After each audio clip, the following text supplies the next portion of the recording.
Estamos no Brasil. Mais uma semana, mais um vídeo no canal. São 3 vídeos por semana, gente. Terça, quinta E agora é sábado, Vai ter pororoca de chorume. Yay! Então liga seu sininho. Lembra que esse é um canal de YouTube feito por 3 pessoas lindas.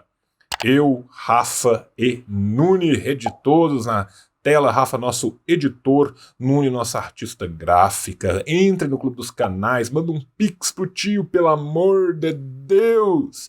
E colabore com a nossa construção, tá? Veja o vídeo aí e no final eu volto. Beijo no seu coração. Tchau. Falha e falhará. Falha, falha e falhará.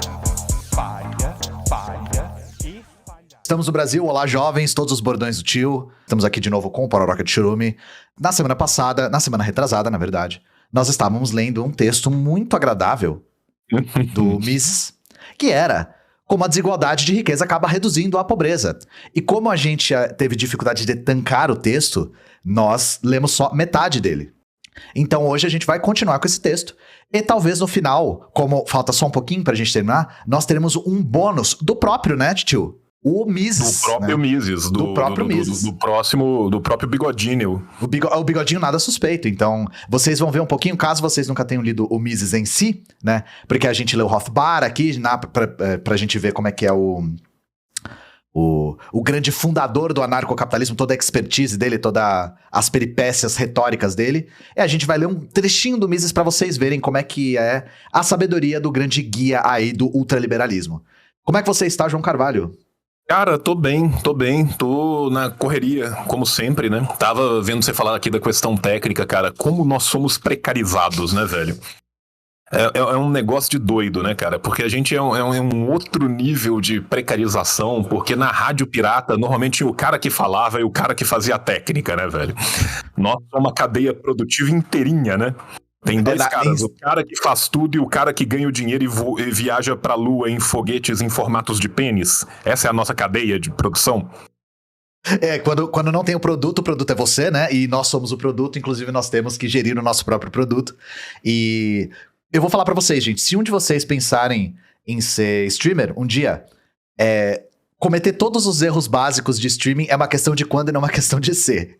Então, esquecer de abrir, esquecer de fechar, na verdade, gravar em vez de entrar em live em vez de gravar, o que é uma coisa que aconteceu comigo já.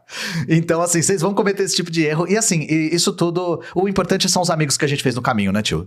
Exatamente, e fique tranquilo que você não apenas se exporá, você também vai expor todos os próximos. Sim, tá? Todos os seus amigos.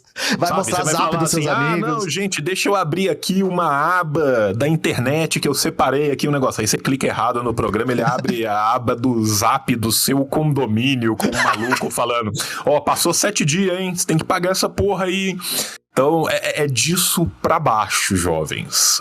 E isso faz a gente ficar mais forte, né? Essa é a nossa força.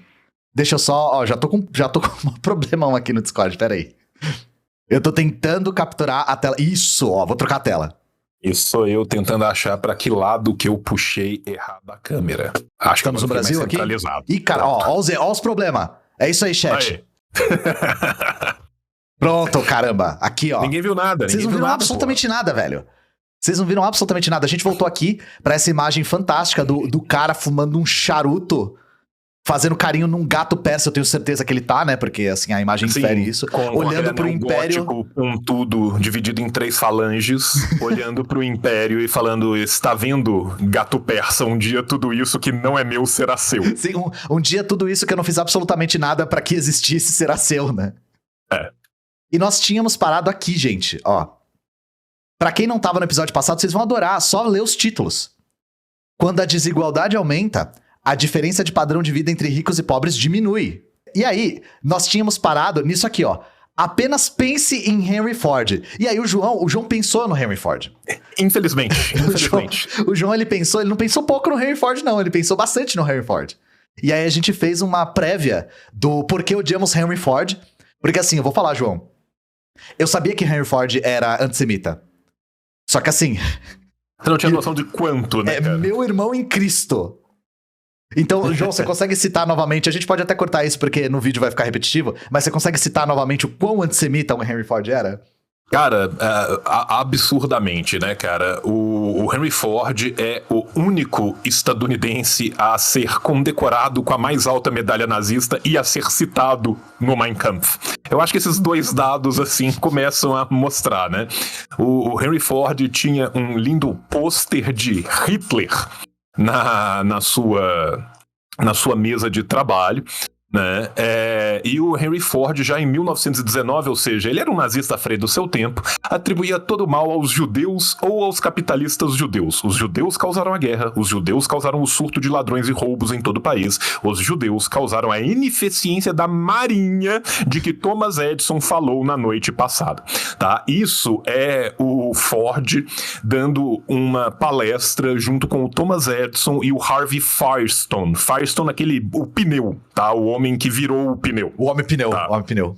O homem pneu. O Thomas Edison também era antissemita? No mesmo nível que Não, o Thomas Edison, infelizmente, só tava no rolê, entendeu? Ele se fudeu, né? Ficou no fogo cruzado lá. O Thomas Edison virou pro John Burroughs, que era o naturalista que tava lá, que era o ensaísta, né? E virou pra ele e falou assim: caralho, Kleber, que rolê é esse? Que rolê aleatório, mano. O que esse moleque tá falando, Julinho? Tá? E isso tudo que foi relatado, isso é depois relatado nas memórias do naturalista John Burroughs, tá? Isso foi um encontro pessoal que eles tiveram, e aí o Ford falou assim: não, permita-me contar pra vocês como é o mundo, sacou? Aí ele deu a visão de mundo, ele explanou, né? Ele deu a visão de mundo e aí dele. ele misticamente começou a tocar Wagner no fundo. Aí o Burroughs olhou pro Edson e eles falaram assim: caralho, mano, que rolê é esse, velho? Exatamente, mas aí ele falou assim: não, eu falei isso com meus amigos, por que eu não vou falar isso em público? Pois é. E aí no outro ano, em 1920, ele dá uma entrevista ao New York World, onde ele fala: os financiadores internacionais estão por trás de toda a guerra. Eles são o que é chamado de O Judeu Internacional. Sabe o título do livro, O Judeu Internacional? Sim.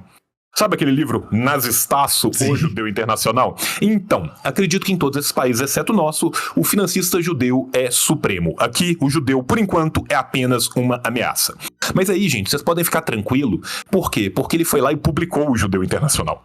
Ele comprou o jornal da sua cidade natal, tá? E ele publicou o Judeu Internacional com os textos que culpavam os judeus por tudo, desde a Revolução Bolchevique até a Primeira Guerra Mundial, em uma conspiração para escravizar o cristianismo e destruir o modo de vida anglo-saxão. Pois Tá. E aí vocês acham que isso é restrito aos anglo-saxões? A gente vê todos esses argumentos repercutidos num texto de um brasileiro chamado Gustavo Barroso. Gustavo Barroso, que foi um dos principais líderes do integralismo, logo abaixo do Plínio Salgado. E o Gustavo Barroso, eu infelizmente tive que ler livros do Gustavo Barroso, os integralistas o tempo todo. Quando eles vão criticar meu vídeo sobre integralismo, eles falam: este homem não leu nada de integralismo. Eu gostaria que isso fosse verdade. Sério, eu queria muito que este homem não ter lido integralismo fosse verdade, mas não é. Eu li Gustavo Barroso, eu li o Miguel Reale, eu li o Plínio Salgado, eu li muitas outras coisas. E o Gustavo Barroso, assim, o João falando sobre o Ford me dá flashbacks do Gustavo Barroso, porque os argumentos são os mesmos. O argumento do judeu internacional é exatamente o mesmo. Dos capitalistas, e usar a palavra capitalistas como sinônimo de judeus, banqueiros, etc., é o argumento do Gustavo Barroso na década de 30. Cara, eu posso só ir além, porque da última vez eu tinha esquecido uma citação maravilhosa, porque é o seguinte, não é só que o Ford adorava as ideias que vão ser, né, o turbilhão que vão criar a besta nazi-fascista. Ele era um exemplo para Hitler, tá? Em 1923, o Chicago Tribune faz uma entrevista com o Hitler. Eu vou citar, tá? Aqui a entrevista, porque perguntaram pro Hitler o que ele acharia se o Henry Ford, se o Silvio Santos concorresse à presidência do Brasil, né? Se o Henry Ford concorresse à presidência dos Estados Unidos. Cito: gostaria de poder enviar alguma das minhas tropas de choque para Chicago e outras grandes cidades americanas para ajudar nestas eleições. Consideramos, eu, Hitler e o movimento nazista, consideramos Henry Ford o líder do crescente movimento fascista na América. Os alemães admiram particularmente sua política anti-judaica, que é a plataforma fascista da Baviera. Isso é o Hitler falando que ele considera o Ford a sua contraparte americana. Essa foi foda. Essa é foda. Essa né, não, essa passou, né? Essa foi longe, cara. Assim, ainda bem que eu te perguntei pra falar sobre isso de novo, porque essa aí você tava devendo. Essa aí foi arrebatadora. Eu acho essa fantástica, porque viram assim pro Hitler: Hitler, e esses nazismos aí? E aí o Hitler vira e fala assim: eu sou apenas um jovem. Quando eu crescer, eu quero ser nazistaço igual o Ford, tá ligado? O Hitler copiou o dever de casa do Henry Ford, isso é louco, bicho. E essa coisa de enviar nossas tropas de choque para ajudar nas eleições. Achei uma visão de mundo, assim, bastante arrojada, sabe? A gente tá rindo porque é tragicômico, né, gente? Os liberais gostam muito de exaltar a figura do Ford como um grande empreendedor, um grande capitalista. Aliás, João, eu ia até te perguntar, é uma pergunta genuína mesmo. Muitos liberais... E, assim, ideólogos do capitalismo, né? Ideólogos da burguesia, que a gente chama de lacaios, né? Uhum. Eles gostam muito de contar uma anedota a respeito do Henry Ford, dele aumentar os salários das fábricas para que as pessoas pudessem comprar os próprios carros. Você já ouviu essa anedota? O que isso tem de verdade? E porque eles usam muito isso como um exemplo de como o mercado se autorregula e como, se nós deixarmos o mercado se autorregular, os salários naturalmente vão aumentar. O que a gente empiricamente consegue verificar que não é verdade, mas para além disso, né?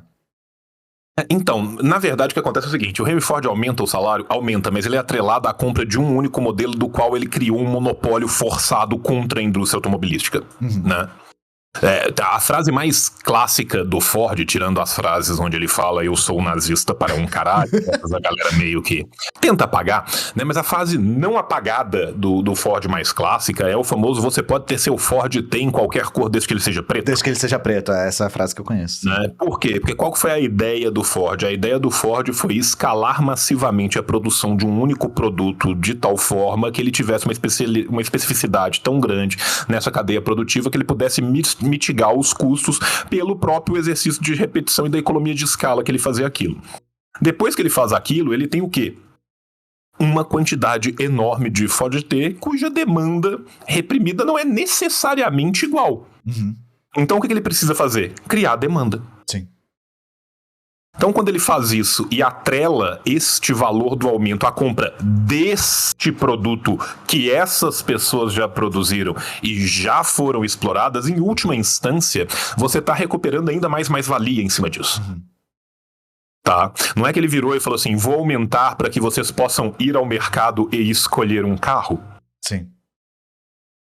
Eu vou aumentar na segurança de que boa parte disso voltará para mim aqui dentro da minha lojinha. Então, perfeito. Por exemplo, assim, algo muito comum que foi feito por todos os colonialistas e escravistas quando tem que transmutar a mão de obra escrava em mão de obra paga, onde fala assim: você não é mais escravo, mas você tá preso aqui na terra porque não tem nada em 200 km de distância. Você agora tem o prazer de poder comprar tudo na minha mercearia ou morrer de fome. Os preços da minha mercearia são definidos por mim mesmo. Então a questão é, isso só foi possível porque o Ford estabeleceu um monopólio. E isso vai de desencontro ou vai ao desencontro. Eu sempre troco os dois. Isso contradiz... Fica tranquilo, alguém vai te mandar uma DM te corrigindo de uma forma muito polida. Eu tenho certeza que vão mandar e vão mandar ainda terminando com: se você quiser, eu posso te ensinar. Isso se desencontra, isso contradiz o próprio argumento de que o livre mercado regularia e aumentaria os salários. Porque o que tornou possível o aumento do salário para que as pessoas comprassem carros foi o monopólio do Ford. Sim. Não existisse esse monopólio, isso não teria acontecido, porque o Ford não teria a garantia de que os carros adquiridos seriam dele próprio. Exatamente, Esse mais ainda, né? Você tá fazendo uma venda casada, né? Você tá atrelando uma coisa à outra, né? Então, assim, se você sair da sua fábrica qualquer e vier pra minha fábrica, você vai poder ter o meu produto mais barato. Sim. Só que o aumento no seu trabalho é refletido já no preço do produto, porque vocês não acham que o Ford simplesmente virou e falou assim: vai mercado, me conta quanto que esse Ford T custa. Sim. Né? Então, assim, em última instância, o que ele tá fazendo? Ele tá ganhando duas vezes. Sim. Ele ganha na exploração do trabalho e parte daquilo que ele pagou a mais está voltando para ele mesmo na forma desta compra. É um tipo de mais-valia extrema, né? Assim, normalmente, né, isso vai ser feito de alguma forma subsidiada por ele mesmo, sabe? Não, divide em tantos, não, eu vou tirando seu salário. Sim. Sabe, assim, dos meus criadores de Bíblia vem aí a Bíblia 2. Bíblia 2. É ir de encontro é discordar e ao encontro é concordar. Tá bom, muito obrigado. Isso foi polido. Obrigado, Diego. Você respondeu uma pergunta da maneira educada, né? E o tio tá fazendo referência a pessoas que às vezes vêm nas nossas DMs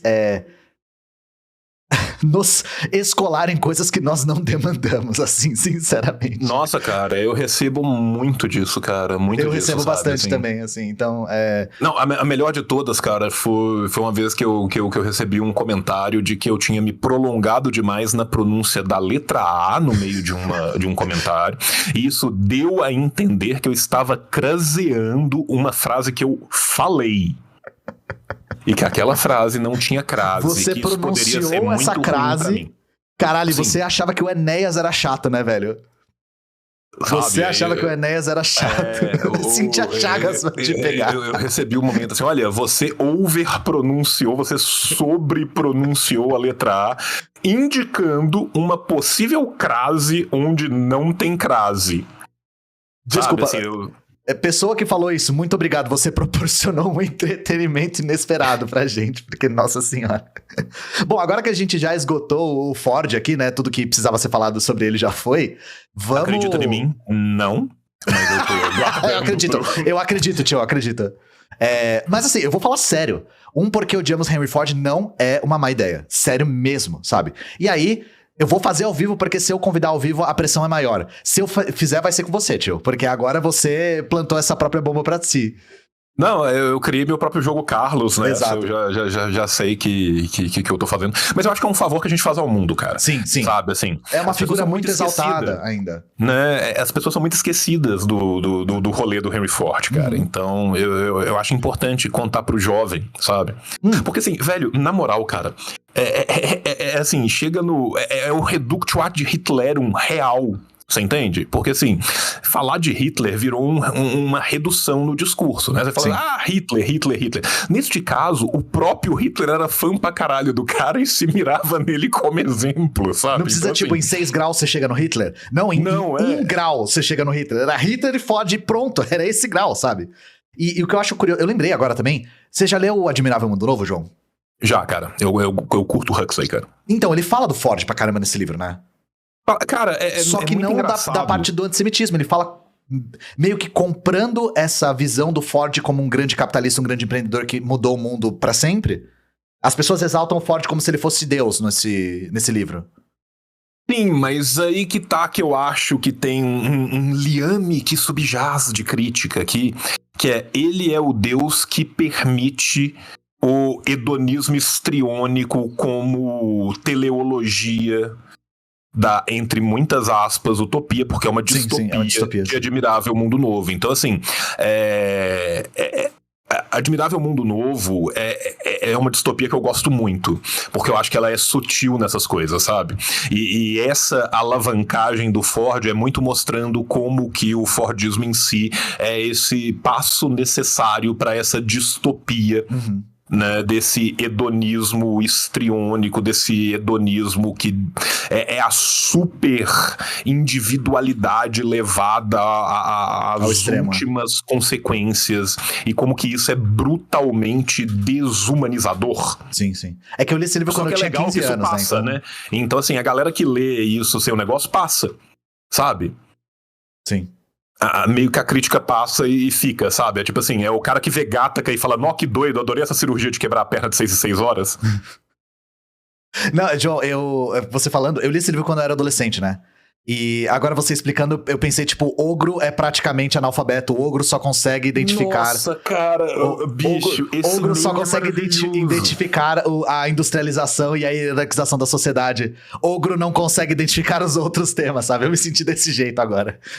Não, cara, mas assim, e as pessoas falaram, fala português, seu alienígena do caralho, né? Porque eu usei um termo muito bizarro aqui, mas deixa eu ser mais prático, gente. Qual que é a ideia? Se 1984 é a distopia onde o prazer é crime, a alegria é crime, tudo é crime, o Estado, crime. Admirável Mundo Novo é a distopia da putaria, é a distopia do prazer extremo, é a distopia do individualismo levado às últimas consequências, aonde só o hedonismo, ou seja, a busca pelo prazer vai ser auge, o píncaro, o rolê dessa sociedade, tá? E é exatamente isso que é usado pelo Huxley para mostrar como que a nossa própria sociedade contemporânea caminha para ter uma massa de flagelados enquanto a gente tem os jet-setters. Né? Então, assim, é por isso que eu usei o termo hedonismo histriônico, né? Mas de fato não foi um bom termo, né? Então é isso, é putaria louca para todos, para muito poucos e trampo infinito para todos. Sim. E aí tem todo um sistema de produção fordista de seres humanos no livro, né? Mas enfim, a gente não vai entrar Ogro precisa ler esse livro depois de adulto, porque o Ogro não consegue identificar outros temas, a não ser os temas superficiais. Eu vou te falar que eu sou o Ogro do Ulisses, cara. Eu sou literalmente o meme, sabe? Eu sou cara, o meme do Ulisses, velho. É que a gente tá falando de um... Eu vou mostrar esse meme, porque senão não vai fazer sentido pra galera. Mas o João me mandou esse negócio, eu dei tanta risada, velho. Porque eu li Ulisses e eu me senti desse jeito. Deixa eu ver se eu acho aqui. Eu tô só esperando você achar. Eu acho que eu te mandei no Discord. Cara. Aqui, achei. Que esse é espetacular, cara. Isso tá em inglês, eu vou ter que demais, traduzir, né? Mas... Não, a gente vai traduzindo aqui porque vale a pena demais, porque... Tem alguns memes, cara, que a gente devia traduzi-los, assim, sabe? Esse vale muito a pena. É o Ogro, né? Ele tá com o Ulisses na mão. Tem o Ulisses do James Joyce, tá, gente? Não é do James Joyce, não, né? É o Ulisses do James Joyce. O Ulisses do James Joyce, ele tá falando... Todos chamam o Ogro de estúpido e é verdade. Ogro mal é literato. Ogro mal é alfabetizado. Ogro mal sabe ler. Ogro finalmente terminou de ler Ulisses, mas Ogro só consegue identificar temas da superfície, como a religião e o nacionalismo, e não consegue compreender ideias mais profundas, como o remorso da consciência, que torna James Joyce, a novela de James Joyce, um clássico moderno. Ogro tão burro, isso faz Ogro triste. Se eu continuar neste ponto, nesse nível, o Ogro nunca vai conseguir entender Finnegan's Wake, que é um outro livro do Joyce. Bicho, isso é maravilhoso demais, cara. Primeiro, se vocês já leram Ulisses, você é ogro, tá?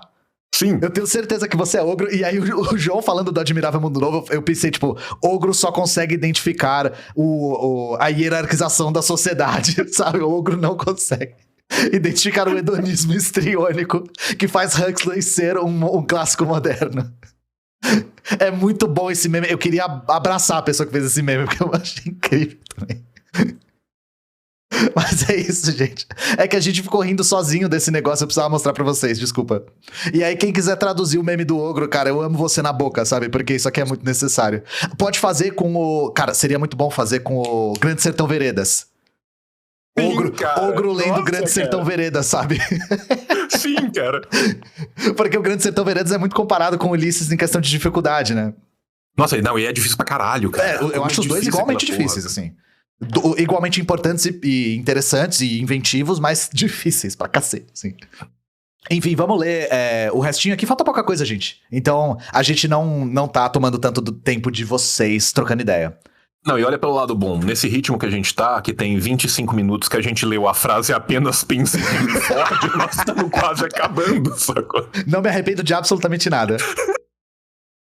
Porque a gente falou, né? Apenas pense em Henry Ford, infelizmente pensamos. No falecido Steve Jobs, a gente falou no episódio passado como Steve Jobs era um patrão extremamente abusivo. Inclusive, ele foi convidado a se retirar da própria empresa que ele fundou, né? Justamente por ser uma pessoa extremamente incompetente e abusiva.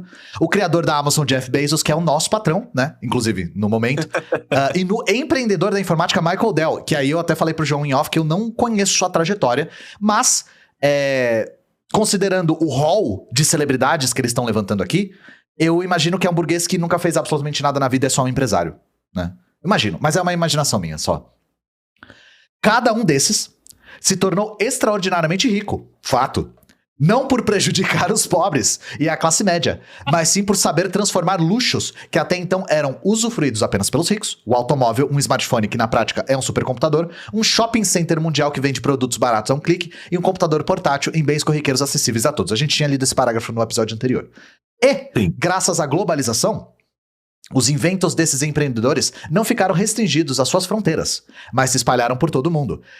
Eu acho engraçado, João, como os liberais usam o termo globalização da mesma maneira que a gente usa o termo imperialismo. Sim. Há uma mistura dos conceitos de globalização com imperialismo, porque eles nunca aplicam o conceito de imperialismo. Todos os efeitos do imperialismo, eles colocam no balaio da globalização. O que eu acho fascinante disso, eu ia comentar até antes, né? É graças à globalização, imperialismo, os inventos destes empreendedores. Esse vocabulário passa até despercebido. Cara, os inventos desse empreendedor. E quais? Vamos no sujeito que tá elíptico nessa frase. Henry Ford inventou o carro. Né? O carro não existia antes de Henry Ford. Henry Ford inventou o carro.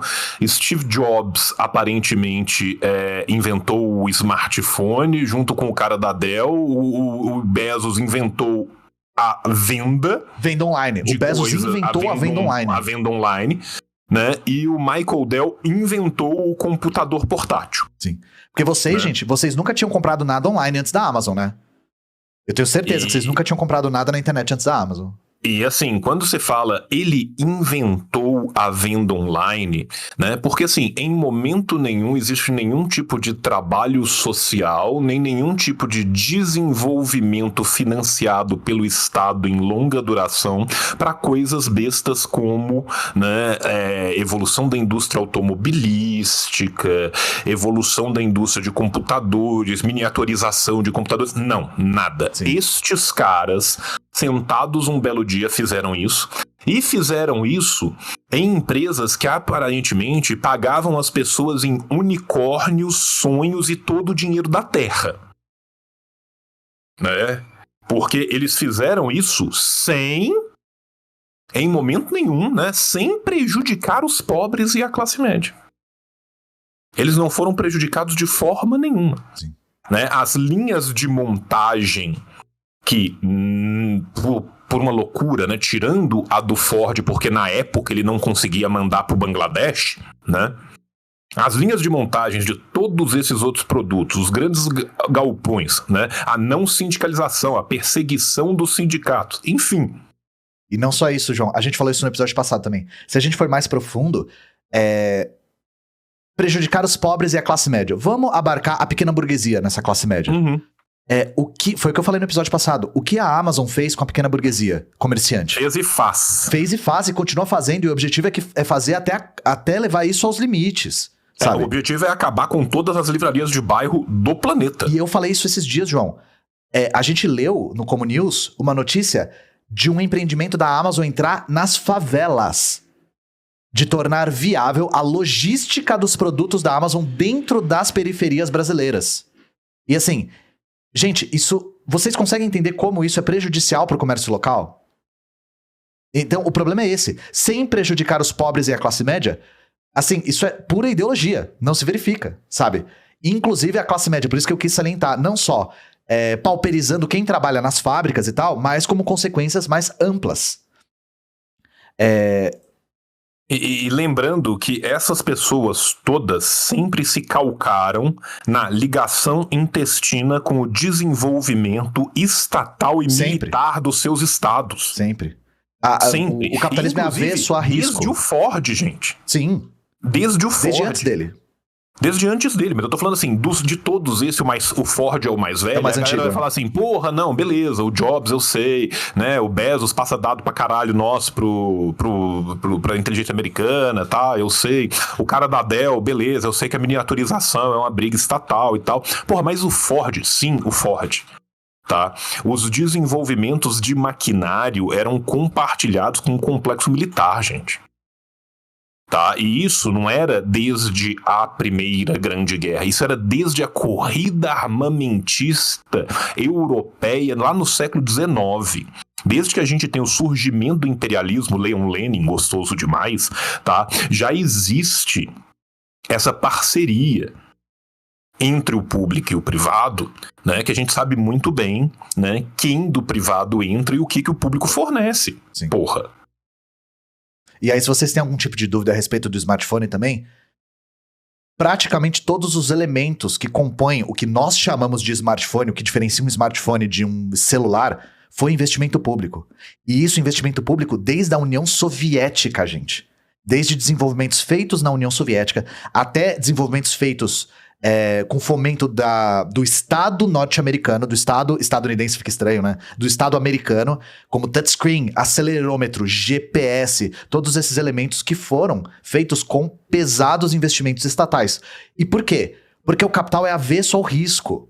O Estado investe pesadamente na pesquisa, depois o capital se apropria dessas inovações e mercantiliza essas inovações. O smartphone inteiro só foi possível por conta de pesados investimentos públicos. É por isso, tá? E olha só, olha a conclusão, João. Ao popularizarem seus inventos, eu acho importante que você sempre salienta qual é o sujeito, né, da frase. Esses 3 empreendedores se tornaram extremamente ricos. O Ford morreu, foda-se. Enfim, né? Acho que o cara se tocou que o Ford era antissemita e tirou ele aqui, né? No meio do texto. Bem mais ricos que o resto de nós. Meros mortais. Assim, eu não sei se o cara tá sendo cínico ou sarcástico ou irônico, mas assim, isso só aumenta a minha raiva. Houve um aumento de desigualdade em itálico. Mas esse aumento de desigualdade não apenas não foi maléfico, como na verdade representou uma redução na diferença de estilo de vida entre pobres e ricos. Quando essa desigualdade aumentou, a diferença de padrão de vida entre ricos e pobres diminuiu, por definição. Por axioma, né? Por axioma. Por definição, é foda. Por definição. Cara, é uma sequência, né? Porque começa com o tradicional filme, né, alemão, né? Super-homens nazistas são nossos superiores, né? Porque, assim, a frase bem mais rico do que nós, vírgula, meros mortais, né? Ela carrega, ao mesmo tempo, ironia, sarcasmo e muita subserviência. Sim. Sabe, assim, é um pressuposto de inatismo, né? Só que quando se é burro, tudo é possível, né? E quando as coisas são axiomáticas, o que significa você falar que uma coisa é um axioma? É você falar assim, por quê? Porque sim. Sim. Tá? Isso é um axioma. Isso foi definido que é assim. Por quê? Porque foi definido. E quem definiu? Meu pau na tua mão. É isso, sacou? Então, assim... A gente pode chamar também de apodítico, que é autoexplicativo. É uma coisa que você não precisa explicar porque todo mundo já sabe o que é. Porque Deus quis, porque tá na imensa sabedoria do motor primordial, sabe? Assim, ele vira e fala assim, por definição, o aumento da desigualdade não foi maléfico, o aumento da desigualdade reduz a diferença no estilo de vida de pobres e ricos, e quanto mais a desigualdade aumenta, mais o padrão entre ricos e pobres diminui, por definição. Sim. Tá? Por quê? Eu tenho que provar isso? Não. Eu tenho dados que substanciam isso? Tá escrito, isso? Não. É fato. A realidade material de alguma forma mostra que isso é real? Não. Pesquisas empíricas podem mostrar que isso é real? Não. Por quê? Porque nós decidimos que é assim. Aí eu viro pra você e pergunto, jovem que tá nos vendo, você acha que à medida que a desigualdade aumenta, mais próximo fica o padrão de consumo de ricos e pobres? O que você está me falando é que, numa sociedade extremamente desigual, ricos e pobres consomem a mesma coisa. O que você está me falando é que, na República Centro-Africana, todos comem escargot. Você percebe o grau do disparate? Sim. Né? Isso não funciona em absolutamente nenhum local do mundo real, em nenhuma época, em nenhum modo produtivo. Não é que isso não funcione no capitalismo, em nenhum modo produtivo. A concentração de, entre aspas, renda, a concentração de, entre aspas, capital, a concentração de aquilo que aquela sociedade considera o seu meio capaz de reproduzir os bens sociais daquela própria sociedade, aumentar, faz com que ela misticamente se divida. O que ele está falando é, quanto mais uma pessoa só tem o único queijo, mais gente come queijo. Não. Esse é o nível do absurdo, sim. E é interessante você falar a respeito do nós meros mortais, João, porque isso num texto escrito por nós, claro que a gente não escreveria, não colocaria essa expressão sob nenhuma hipótese, mas a questão é a seguinte, A partir do momento que o texto inteiro é apologético dessas pessoas, quando ele emprega esse termo meros mortais, isso demonstra subserviência, foi como você falou.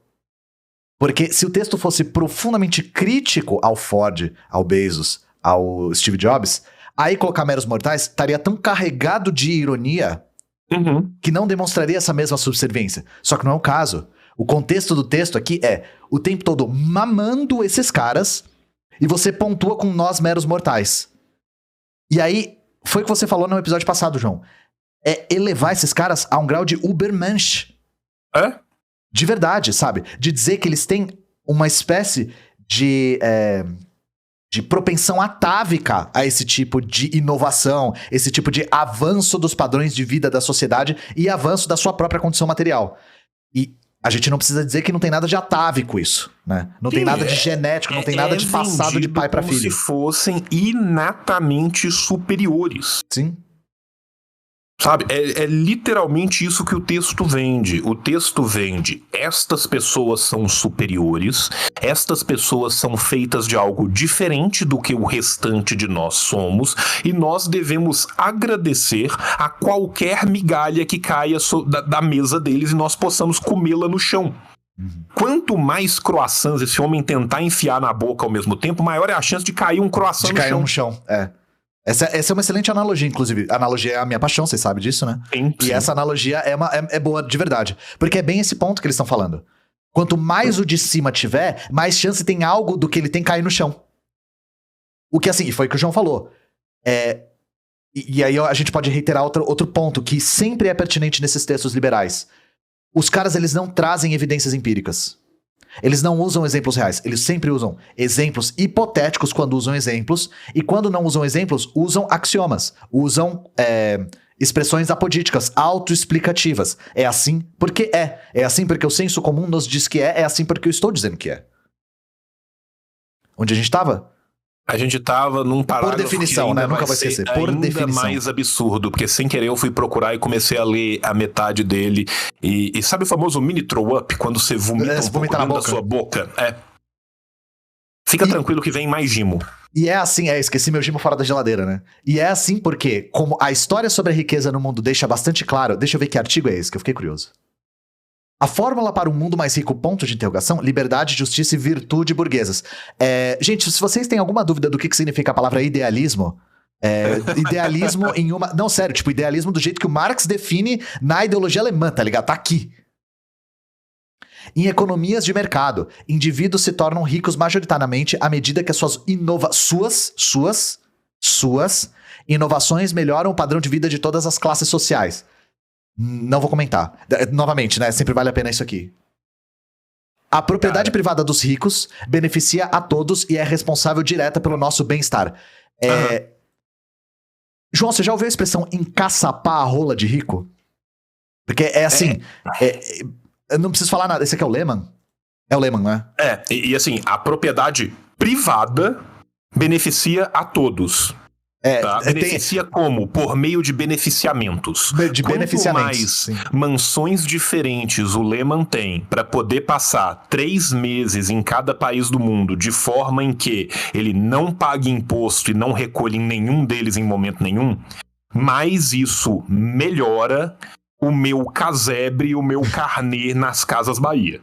Eu acho incrível que o cara consegue estabelecer essa relação, né? E foi como a galera falou aqui no chat. Todo mundo sabe que o Lehman inventou a cerveja, né? Sim. O Lehman é o inventor da cerveja. Você só consegue sentar no boteco e tomar Ambev por causa do Lehman. Sabe, assim, a cada bilhão que o Lehman ganha, aumenta um número no aro da roda do meu Kwid, tá ligado? Isso era inovações melhoram o padrão de vida de todas as classes sociais. De todas as pessoas. E melhoram como?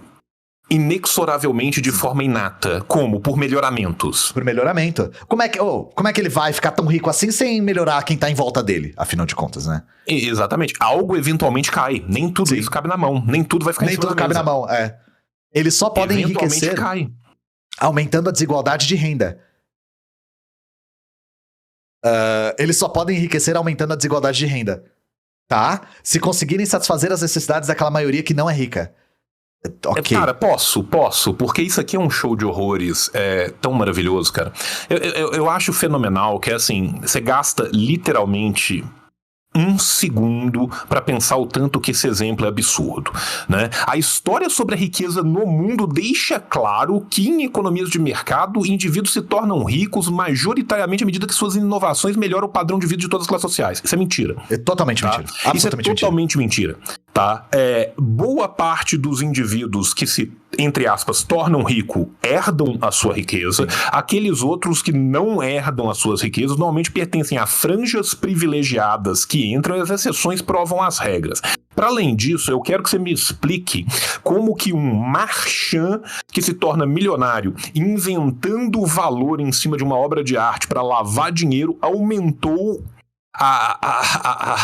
o padrão de vida de todas as classes sociais. Eu quero que você me explique como um rentier, que é uma das classes mais importantes do capitalismo, as pessoas que vivem de se locupletar em cima de dinheiro futuro que não existe, aumenta por meio dos seus investimentos no mercado de ações e futuros, né, o padrão de vida de cada uma das outras pessoas. Né? Isso é algo, como sempre, não toca na materialidade de forma nenhuma.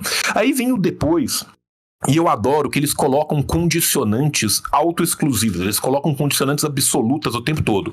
Eles só podem enriquecer, não existe nenhuma outra maneira. Eles só podem enriquecer aumentando a desigualdade de renda se conseguem satisfazer as necessidades daquela maioria que não é rica. Qual necessidade foi satisfeita no Brasil durante a pandemia, onde nós temos as vidas ceifadas de 670 mil pessoas pelos 40 novos bilionários? Qual? E assim, eu não Nomeie uma. E 40 que eu imagino, João, assim, sem checar mesmo, que a maior parte está ligada ao setor financeiro, correto? Pois é.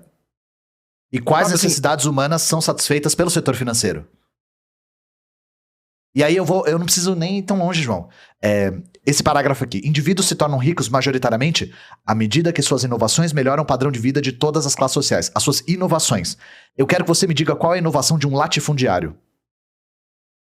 O que uma pessoa que tem porções de terra do tamanho de estados brasileiros inovou? Não é assim que funciona. E, assim, dando o braço a torcer, inovou em técnicas de grilagem, né? Só se for. Botar no micro-ondas, né? Deixaram de usar o grilo e começaram a colocar o papel no micro-ondas para o título parecer mais velho. Porque, fora isso, uma das grandes classes é a classe latifundiária também. Você falou dos rentiers, por exemplo. Uma das formas de acúmulo de riqueza, de manter a classe dominante da maneira como ela está, é a posse da terra. O que tem de novo na posse da terra? Não tem nada de inovação nisso. E onde que isso satisfaz ou melhora padrão de vida? Pois é. Inclusive, a posse da terra, o latifúndio é o contrário da satisfação das necessidades humanas. É bem o inverso disso. E é o silogismo completo, né? Porque você vê que tem uma relação direta de causalidade necessária. Sim. O cara escreve como se isso fosse necessário. Eles só podem enriquecer fazendo isso, eles só enriquecem porque isso acontece. Se eles não fizessem isso, o que acontece? A polícia dos ricos aparece e fala, não, você tem que devolver. Você não inovou, né? Você tem que devolver a sua riqueza. Sabe, aparentemente o seu latifúndio não melhorou a vida de todas as classes sociais. Não, então cara, você vai ser forçado a devolver a sua riqueza. Eu fui corrigido aqui. O latifúndio criou o sertanejo universitário. Fez o sertanejo universitário dominar totalmente as rádios brasileiras. Pois é, grande inovação. Eu tenho que dar o braço a torcer também. Você falou da grilagem, eu tenho que dar o braço a torcer pelo sertanejo universitário, é verdade. Pense, por exemplo, no extraordinário valor de mercado da Amazon, que catapultou o Jeff Bezos para o posto de homem mais rico do mundo. O valor da Amazon é uma função de Bezos ser capaz de servir... Ó, já começou a encaçapar aqui, ó. Começou a encaçapar aqui, João. De forma barata, aos desejos de todos os consumidores do planeta, desde a sua base em Seattle, sem que a Amazon tenha uma presença física na maior parte do globo. Por isso, a importância da história da Amazon não pode ser minimizada. Sem que a Amazon tenha uma presença física na maior parte do globo. Uhum. Tio, qual que é a definição de imperialismo segundo Lenin mesmo? Porque isso aqui é fantástico, eu tô falando sério. Isso aqui é um exemplo fudido de imperialismo. É um exemplo fudido de imperialismo. Bicho, e assim, o melhor de tudo é que ele usa isso como se isso fosse bom. Ele não consegue perceber, sabe? Assim, eu acho muito legal que, assim, ele tá expondo isso. Eu imagino se o Bezos estivesse lendo o texto lá, ele fala, não menciona essa parte aqui não, pelo amor de Deus, tira isso. Não, cara, mas isso é genial. Você conseguiu destruir cadeias produtivas locais daqui e você colocou elas sobre a sua tutela, conseguindo passar mais de 10 anos não tendo lucro nenhum, porque isso era interessante para o complexo industrial norte-americano. Você tem noção do que você fez? Isso não, é fantástico, cara, é extraordinário, velho. Esse nível de inovação nunca tinha sido feito antes. O cara tá, tipo, explicitando, ele tá fazendo um desserviço pro próprio argumento aqui, ele não sabe, tá ligado? Ele tá realmente demonstrando o que a gente falou mais cedo. Como a Amazon se tornou uma verdadeira máquina de destruição de cadeias produtivas no globo inteiro, sabe? E isso, foi o que eu falei, não tem limites. Da Amazon tentando entrar, inclusive, nas periferias mais pauperizadas do planeta para continuar a sua expansão a fim de destruir todo e qualquer pequeno empreendimento em qualquer lugar do mundo.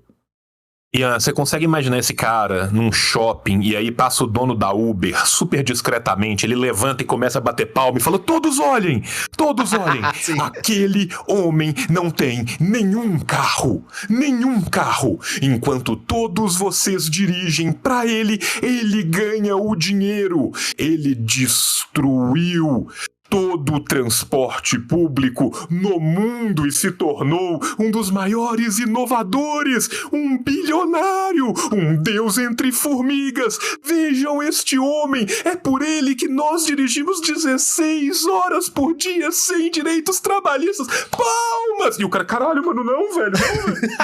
Sabe?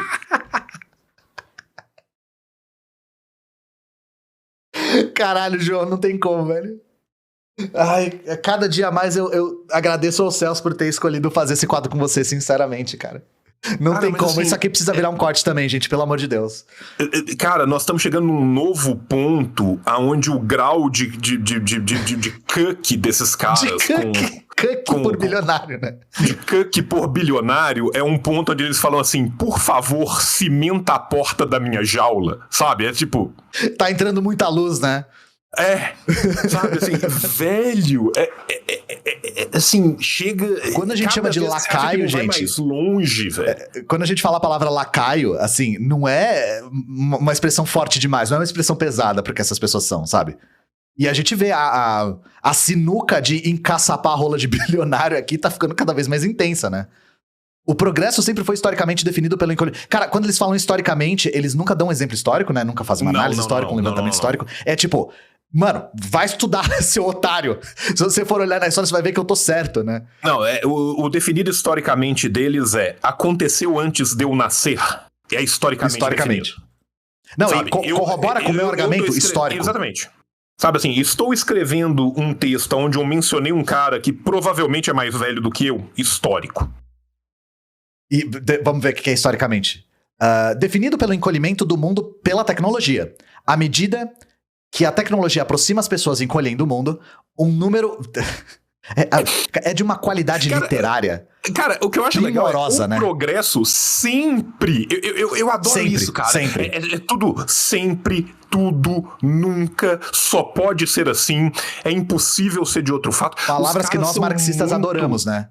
Sim, cara, mas sabe quem que adora muito isso, cara? Os maniqueístas. Sim. Tá? Aqui a gente tem que voltar lá atrás em Confissões do Magistro, quando Santo Anselmo converte Agostinho do maniqueísmo. Sabe? Porque assim, gente, o que é o maniqueísmo? O maniqueísmo era uma ideia religiosa da antiguidade, aonde você tem o Deus e o antideus, o ser e o não ser, o eu e o anti-eu. Como categorias fixas. Como categorias fixas, e você não tem área cinza nenhuma no meio. Sim. Esses caras são brutalmente maniqueístas. É só X e anti-X, é preto e é branco, é eu e o não eu, é tudo isso, cara. O progresso sempre foi historicamente definido por quem, aonde, como, pra qual sociedade. Foda-se. Só existe uma história que é linear e ela sempre foi assim porque sim. E eu vou te falar, tio, uma das coisas que fez eu ter um alto rigor com o meu trabalho foi eu ser comunista. Porque como tudo está ao nosso desfavor, a gente tem que ter um rigor férreo em tudo que a gente argumenta. Porque esses caras não têm rigor nenhum. Como eles são lacaios da classe dominante, eles não precisam sustentar os argumentos deles perante uma estrutura que está desfavorável a eles. Então, eu falo pra vocês, se tem uma coisa que fez eu ser rigoroso com os meus estudos e com o conteúdo que eu crio pra internet, com o que eu escrevo, com o que eu falo, é o fato de eu ser comunista. Eu tenho certeza que o João sente a mesma coisa. A gente tem que sustentar nossos argumentos com muita solidez, porque o pano não é passado para nós da mesma maneira que é pra esses caras. A gente não pode falar sempre, nunca, sempre foi assim, ponto, como é que ele falou aqui? Por definição. A gente não pode falar por definição. Senão, se eu falasse por definição, meu orientador da USP me dava um pescotapa, velho. Um número cada vez maior de indivíduos se torna capaz de atender aos nossos infinitos desejos. É extremamente emocionante lembrar... Caralho. É extremamente emocionante lembrar. Eu senti que tá vindo uma lapada aqui, né? Que os melhores cérebros da humanidade... Ele tá tentando lamber pra fora da jaula. Ele tá assim, né? É extremamente emocionante lembrar que os melhores cérebros da humanidade trabalharam fervorosamente para possibilitar e facilitar o comércio entre indivíduos que não moram na mesma cidade e nem no mesmo país. Jaz aí a fonte da nossa imensa riqueza atual. É extremamente emocionante lembrar que provavelmente os cérebros da humanidade que trabalharam fervorosamente foram mal remunerados, foram explorados, tiveram seu trabalho expropriado em prol de uma classe dominante que se apoderou dessa riqueza e ganhou todos os créditos por essa inovação. Assim, será que realmente há algo de surpreendente no fato de que a desigualdade aumentou nas últimas décadas? Não. Que bom, né? Que bom. Não é surpreendente e isso tá longe de ser o problema.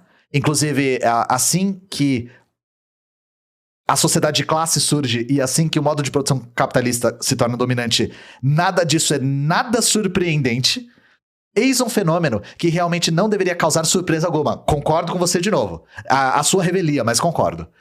O que é realmente importante é que esse aumento da desigualdade foi um efeito feliz e lógico. Fatos e lógica, hein, João? De aumento no comércio global. Feliz e lógico. Posso voltar lá de trás e começar a falar um tanto de coisa? Desculpa, pode tudo, cara. você pode tudo. Meu Deus do céu, né, cara? Feliz e lógico, feliz e lógico. Eu morri um pouco por dentro com a definição histórica do progresso, né? Ter sempre acontecido assim, né? Fico muito tocado com o... É extremamente emocionante lembrar, cara. Sabe, que os melhores cérebros da humanidade trabalharam fervorosamente para facilitar o comércio. Gente... Os cérebros mais criminosos da humanidade trabalharam fervorosamente para escravizar os povos, tá? E não os cérebros trabalharam fervorosamente para aumentar o comércio. Jaz aí a fonte da nossa imensa riqueza atual.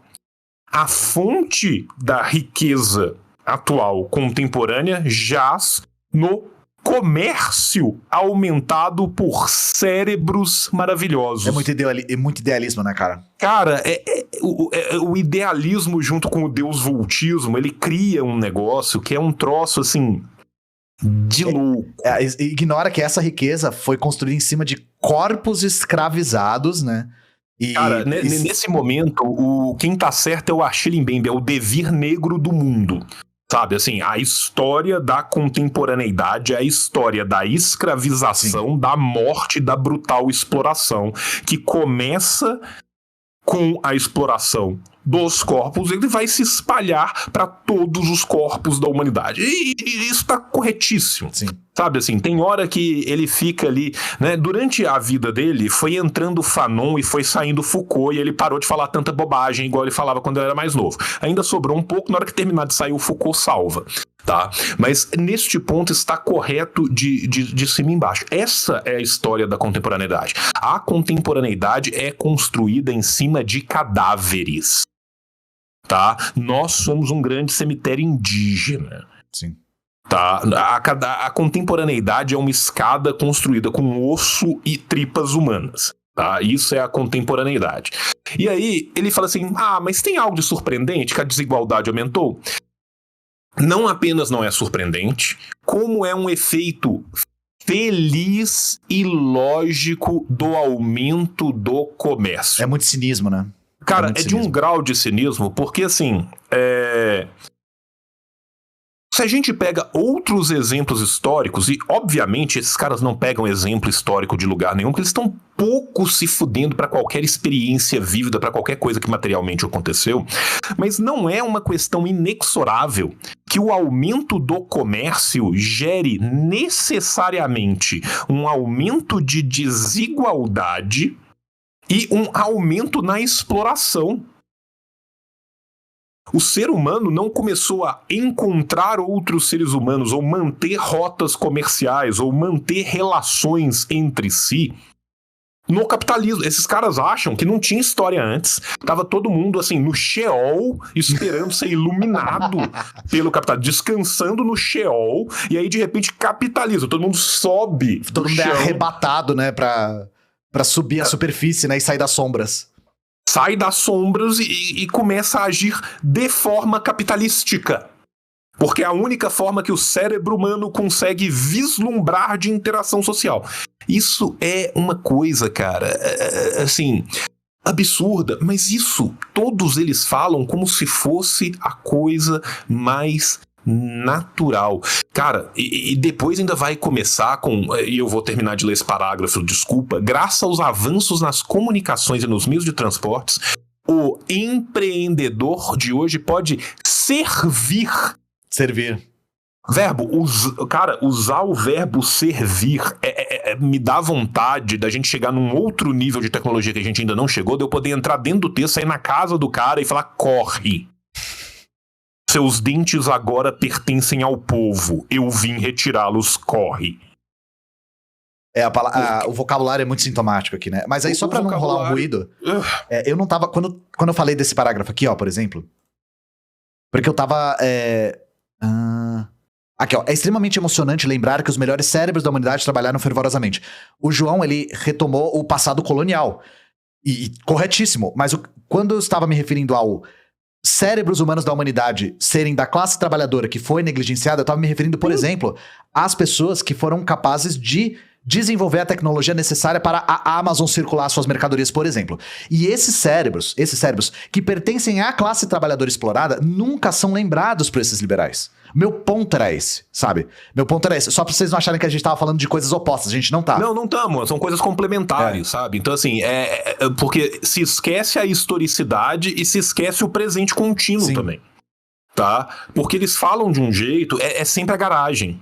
É a mítica da garagem. É a garagem, É a mítica da garagem. É o cara sozinho numa garagem, ele vai... É o Homem de Ferro, né? O arquétipo do Homem de Ferro. É o Homem de Ferro, é o arquétipo do Homem de Ferro. O cara sozinho numa garagem, ele vai num supermercado da esquina dele, lá ele compra berílio e uma bomba de cobalto. Volta e cria um grande invento. E isso é um dos grandes problemas. Eu não sei se você sabe, João, mas uma das áreas que eu me aprofundei na USP foi CTS, né? Ciência, Tecnologia e Sociedade. E eu sei, esses dias você estava mostrando o livro do Thomas Kuhn, que é um dos livros que a gente lê e debate bastante.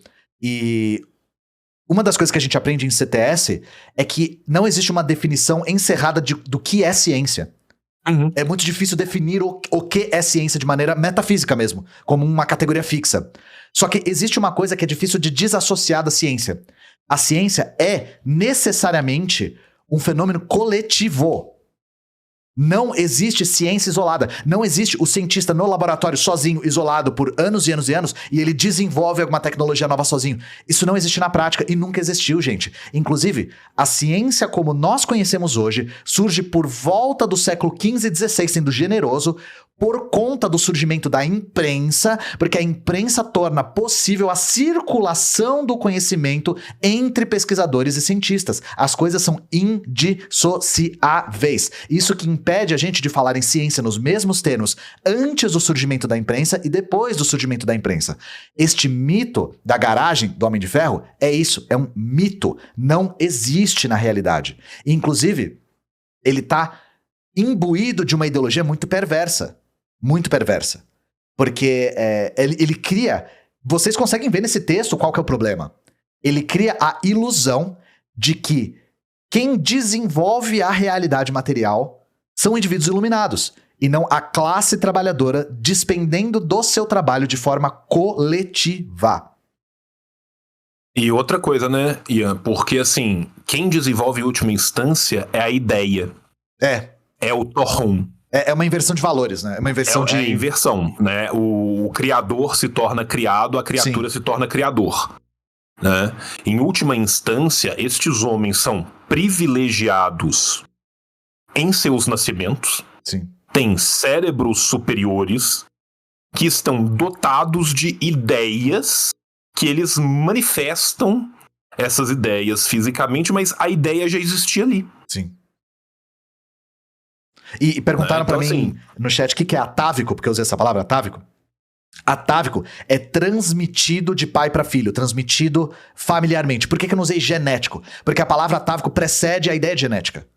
Porque a ideia de atavismo, de transmissão natural, familiar, numa linhagem, já existia antes da ideia de genética. E é uma coisa um pouco mais... Não é calcado na biologia. A ideia de atavismo não é calcada na biologia. E esse tipo de ideia de que existe esses Ubermensch, assim, desses homens que são gênios e tal, é uma ideia atávica, ela não é genética, entende? Sim. E isso me lembra outra coisa, João. A própria ideia de genialidade. Eu não sei se você já leu um texto interessante chamado Por que não há grandes mulheres artistas? Já viu esse texto? Não. É um texto de uma historiadora feminista, eu esqueci o nome dela, fazendo uma reflexão de uma pergunta que fizeram pra ela numa galeria de arte. Ela é historiadora da arte e ela tava numa galeria e perguntaram por que não há grandes mulheres artistas? E aí ela vai destrinchando essa ideia de grande artista, de genialidade. Porque isso descola a ideia de... o argumento dela é... Linda Nochlin, muito obrigado, Linda Nochlin. O próprio argumento de genialidade é um argumento que ignora a realidade material. É aquela ideia de... E vocês já devem ter visto isso, gente.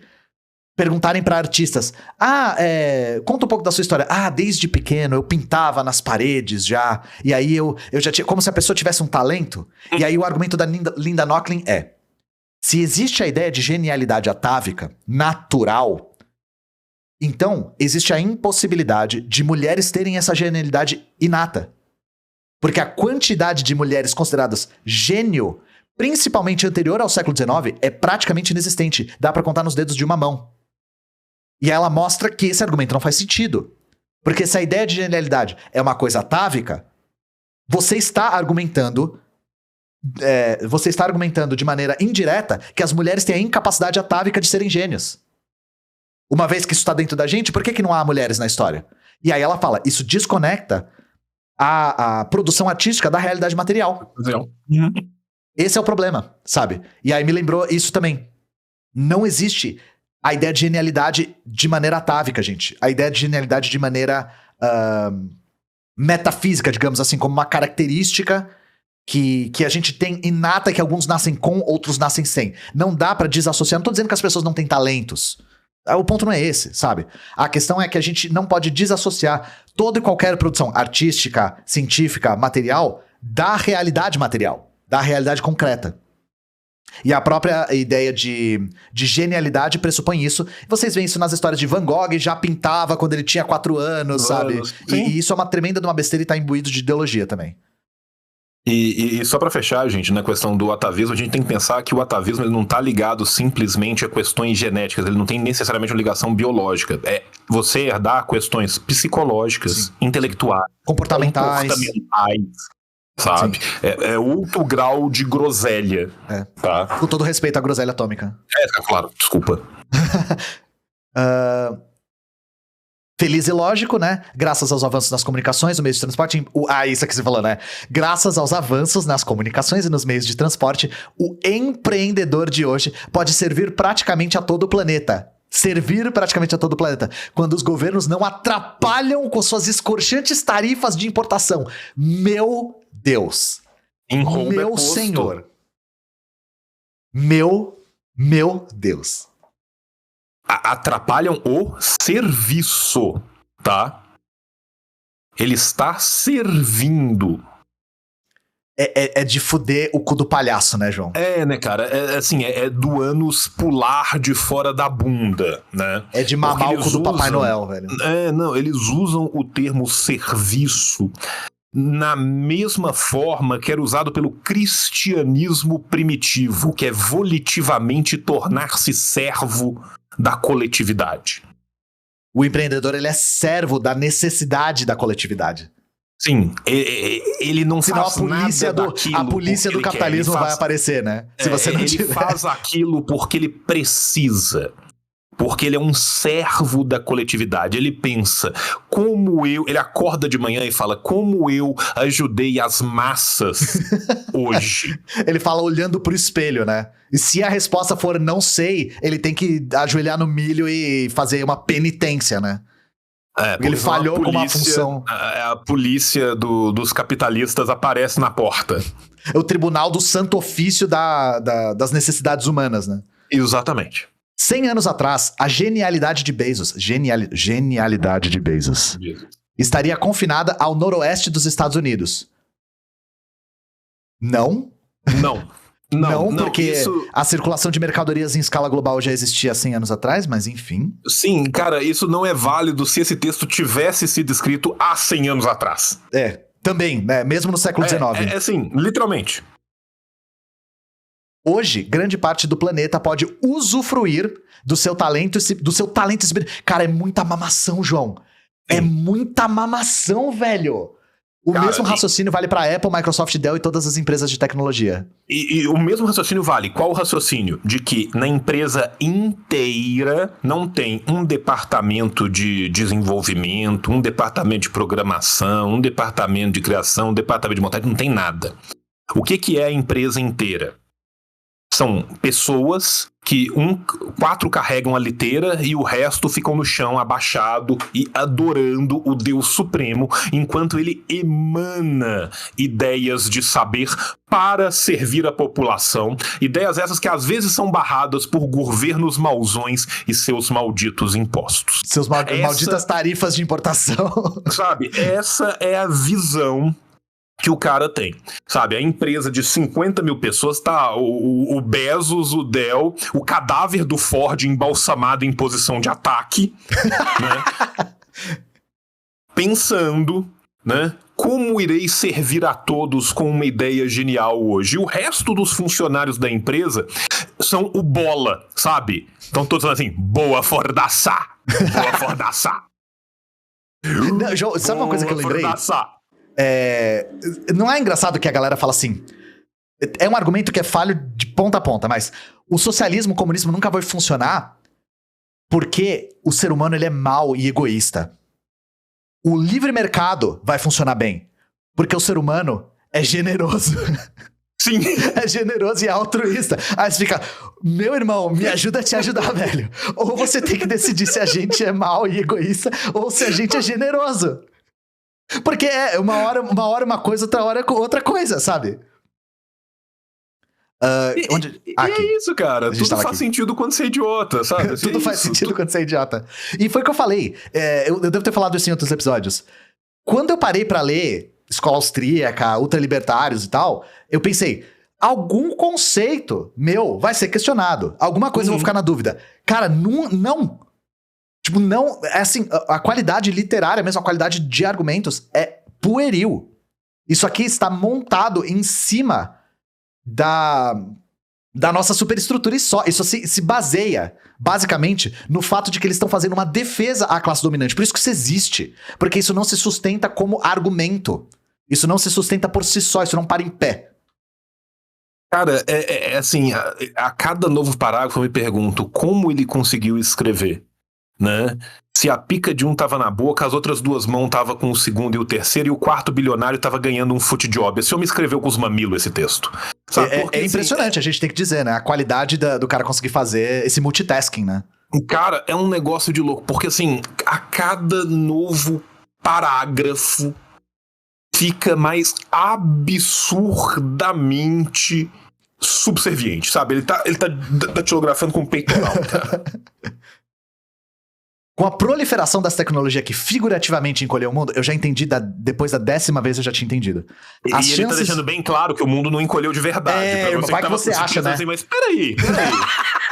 Peraí, Será mas que... será que eles inventaram uma tecnologia pra botar uma corda na África e na América e apertar assim, ó, até eles se aproximarem na dorsal mesoatlântica? Será que a ideia é essa? Porra, Sabe assim, será pode que se crer, os caras né? fizerem essa tecnologia grande o bastante, eu vou conseguir ir a pé de São Paulo pra São Francisco? Sim, porra, de repente eu reparei que o Atlântico ficou menor, né? O cara tem que deixar claro, né? Vai que... Isso aqui, João, sabe o que é? É um homem que conhece o seu público-alvo. Esse homem conhece seu público-alvo. As chances de mentes empreendedoras geniais, ó, a ideia de genialidade de novo, servirem aos desejos do mundo, aumentaram exponencialmente. E, consequentemente, também aumentaram as chances dessas mentes geniais se tornarem impressionantemente ricas. E, ao enriquecerem, tais pessoas também melhoram o nosso padrão de vida e nos enriquecem. Ele tá em parafuso aqui já, né? E assim, ao enriquecerem, tais pessoas aumentam o nosso padrão de vida e nos enriquecem. Como? Por meio de enriquecimentos. Por quê? Porque são mentes geniais. Não, e aí, indo um pouco além do argumento dele, tenho certeza que se perguntasse, eles iam usar padrão de consumo como parâmetro. Fica tranquilo, eles irão. Porque eles falam assim, hoje em dia até uma pessoa de favela tem celular, tem smartphone. E ela ainda mora na favela. Você tá, inclusive, fazendo um argumento contrário ao seu argumento, e não percebe. O problema é esse. Mas é aquilo, né? Assim, o feudalismo melhorou demais a partir do século XII. Por quê? Porque agora o arado é de ferro. Sim, o arado de ferro foi uma grande inovação. Tenho certeza que os servos que estavam lá depois do Rio Reno estavam se sentindo muito melhores depois da inovação do arado de ferro, né? Sim. Você, em vez de trabalhar 16 horas por dia, você trabalhava 16 não, porque eles tinham que trabalhar quando era de sol, né? Sol, exatamente. Mas assim, em vez de trabalhar 12 horas por dia, você passou a trabalhar as mesmas 12 horas por dia. Só que com arado de ferro. Só que com arado de ferro. Sim, elas nos enriqueceram. A riqueza, como disse o economista Matt Ridley, é a vida tornada mais fácil e confortável em decorrência dos mercados, das máquinas, da tecnologia e das outras pessoas. Eu sinto que o cara, quando ele começou a escrever isso, ele esqueceu que existiam pessoas. E sim. Não parece muito isso que é? Mercado, do que é? Mercado, né? Mercado primeiro de tudo. Mercado, lógico. Tem o que no mercado? Máquina, tem máquina também, né? Tecnologia e... Mano, fugiu aqui, tá na ponta da língua. Trabalhadores, né? Vamos colocar pessoas, que trabalhador pega mal, coisa de esquerda, falar trabalhador. Hoje mesmo as pessoas mais pobres dos países ricos e daqueles países cujos governos não atrapalham severamente o livre comércio e a criação da riqueza... Porque a gente sabe que os Estados Unidos é um exemplo disso aqui, né? Os Estados Unidos é um exemplo de um país que se ergueu em cima do Estado mínimo, né, João Carvalho? Tem acesso a confortos e amenidades que teriam assombrado bilionários não muito tempo atrás. Olha o que eu falei, filha da puta! O não intervencionismo britânico, né? Também, a gente sabe muito bem disso, né? O não intervencionismo britânico. Eu sabia, cara, não ia gastar 2 parágrafos, cara. Aqui, não ia gastar 2 parágrafos. Os caras sempre falam, tipo, hoje você tem coisas... que um rei do passado não imaginaria ter. Smartphone. Sabe o que um rei do passado não tinha? Que trabalhar até os ossos. Isso é uma coisa que ele não tinha. Isso é uma coisa que o Mark Fisher fala no Realismo Capitalista que eu acho interessante. De todas as promessas que o capitalismo faz, tem uma que ele sequer ousa fazer. E quando eu falo ele, os ideólogos do capitalismo. Te prometer que você vai trabalhar menos. Uhum. Isso é uma das coisas que o capitalismo nem ousa falar que vai te providenciar. Porque, é a mentira mais esdrúxula possível. Que nada mais são do que computadores. Eu já entendi da primeira vez que você falou. Dão acesso literalmente a todo conhecimento. Coisa, né, Ian? Tipo, os soldados escravos de Nabucodonosor às vezes tinham que atirar fundas. Hoje em dia, um jovem na periferia pode ter um fuzil. Veja a benesse da tecnologia. Os escravos de Nabucodonosor nem sonhavam em ter o que um jovem de periferia hoje tem. Você consegue imaginar? Nem sonhavam. Nem sonhavam. Eles jamais conseguiriam pensar numa R15 ou num Kalashnikov. Transporte barato com motorista particular ao toque de aplicativo. Barato pra quem, fela da puta? Filmes e televisão e seus tablets. Particular, tá? Sim. Com motorista particular. Filmes e televisão e seus tablets. João, eu não tenho um tablet. Eu só vou falar isso pra você. Cito apenas 3 pra não me alongar. Cito apenas 3 porque começou a ficar difícil pensar em outras coisas. E aí eu vou citar só 3 pra não pegar mal. Pra não me contradizer mais ainda. Você tem que continuar se deslocando da periferia, porque você não pode viver no centro. para trabalhar e ser explorada ao longo de 14 horas, mas em vez da gente ir em alguma coisa de transporte público, porque a gente sucateou o transporte público para investir numa indústria privada, agora você pode pegar um trabalhador que é terceirizado ou quarteirizado. E chamá-lo de seu chofer. Enquanto um escravo leva o outro escravo para ser escravizado. Pô, Uber Black, irmão. Uber Black. Lucro, cara. Lucro, porra. Profit. E à medida que as pessoas vão enriquecendo, elas valorizam mais a inovação. Novamente, foi o que a gente falou, a inovação do latifúndio agroexportador brasileiro é fantástico, né? E à medida que avança a globalização e a tecnologia da informação melhora a nossa capacidade de nos comunicarmos, também aumenta a capacidade das empresas e dos indivíduos de alcançar uma maior quantidade de consumidores. João, eu sinto que o cara tinha um argumento. E ele tá fazendo esse argumento ter muitos parágrafos. Muito mais do que devia, sabe? Porque eu sinto que a gente já leu a mesma coisa umas 6 vezes. Ele quase tinha um argumento. Sim. Ele quase tinha um argumento. Né? E ele vai fazer essa fábrica de salsicha ser o presente que continua se dando. Né? E eu adoro que, assim, à medida que as pessoas vão enriquecendo, elas valorizam mais a inovação. Qual o conceito de valor, qual o conceito de inovação, não importa, e tudo são axiomas, sabe? À medida que x, y, e é sempre subindo. Quanto mais desigualdade tem, mais desigualdade tem. Quanto pior fica as coisas, melhor fica as coisas. É isso. Isso aqui a gente chama de non sequitur. A coisa que está vindo depois não se relaciona. Não funciona com a que vem antes. Então, essa frase é um non sequitur, à medida que avança a globalização e a tecnologia da informação melhora a nossa capacidade, também aumenta a capacidade... Não era isso. Era... Assim, à medida que as pessoas vão enriquecendo, elas valorizam mais a inovação. Valorizam mais a inovação, tipo, non sequitur, sinceramente, assim. Assim, os inovadores que alcançam êxito, como Steve Jobs, Bill Gates... Tá bom, velho. Enriquecem muito mais do que os inovadores que os antecederam no passado. Porque a concentração de renda costuma aumentar nem com o sempre. tempo. Né? E nem sempre. Né? Depende do parâmetro isso aqui também, né? E qual que é o parâmetro? E desculpa, inovadores do passado. Tá? Quem são esses inovadores do passado? O sultão do Brunei é um inovador do passado, né? O direito feudal tava repleto de inovadores, né, João? O direito feudal, os inovadores do direito feudal. A aristocracia francesa tava repleta de inovadores. Né? As grandes inovações trazidas por Luís XV. Sim. Por isso que ele era uma pessoa tão prestigiosa, né?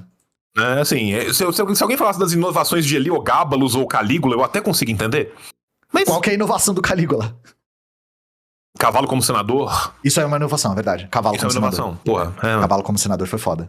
E no caso do Heliogábalos, o cavalo como esposo, mas inovações.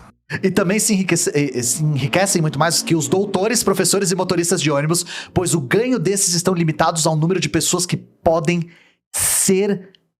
Cara, isso aqui é criminoso, velho. Isso aqui é criminoso. Cara, isso aqui é foda, sabe? Isso aqui é doloroso de ler, porque é um menosprezo pelo trabalho fulcral, assim. Isso aqui é menosprezo pelo trabalho. Menosprezo mesmo. E ele ainda colocar doutores, professores e motoristas de ônibus como exemplo. Assim... E assim, neste caso, o que ele tá me falando é que se o sujeito for doutor e atender uma pessoa só, pela lógica dele, é um absurdo na sociedade capitalista que o motorista de ônibus não receba ao menos 700 vezes mais pelo número de pessoas que ele serve. Sim, o maquinista de trem assim, serve quantas pessoas? Exatamente. Diretamente, inclusive, né? O mesmo ocorre então, com assim, o CEO. O cara mais rico do mundo tem que ser o cara que dá manutenção no servidor de LOL. Sim, a gente pra caralho, né? Os caras que trabalham na manutenção de rede social e de MMORPG, né? Ué. O mesmo ocorre com os CEOs das empresas multinacionais bem-sucedidas. Eles gerenciam negócios que mudam a vida de bilhões de pessoas e isso lhe traz remuneração de acordo. Isso aqui é mamação pura. Gerenciam negócios que mudam a vida de bilhões de pessoas. Né? É o cara do iFood pensando assim, porra, como que nós vamos prejudicar o galo essa semana? Sim, prejudicar os consumidores e os trabalhadores, né? Todo mundo ao mesmo tempo. Então, assim, mudar a vida de bilhões de pessoas, eu não posso dizer que eu discordo dessa afirmação. Muda. Muda. Mas não muda pra melhor. Por isso, o aumento da desigualdade de renda é um subproduto de um arranjo econômico que premia aqueles que direcionam seu talento e sua riqueza de maneira mais efetiva.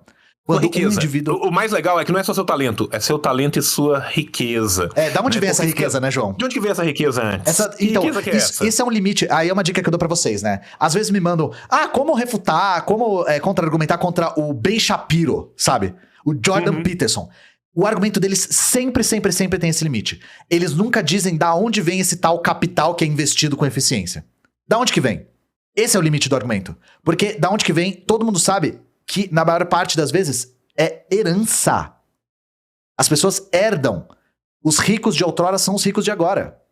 Com o detalhe que não somente herdam, como depois de herdar, são privilegiados pelo Estado mauzão. Desconsiderando esse elemento.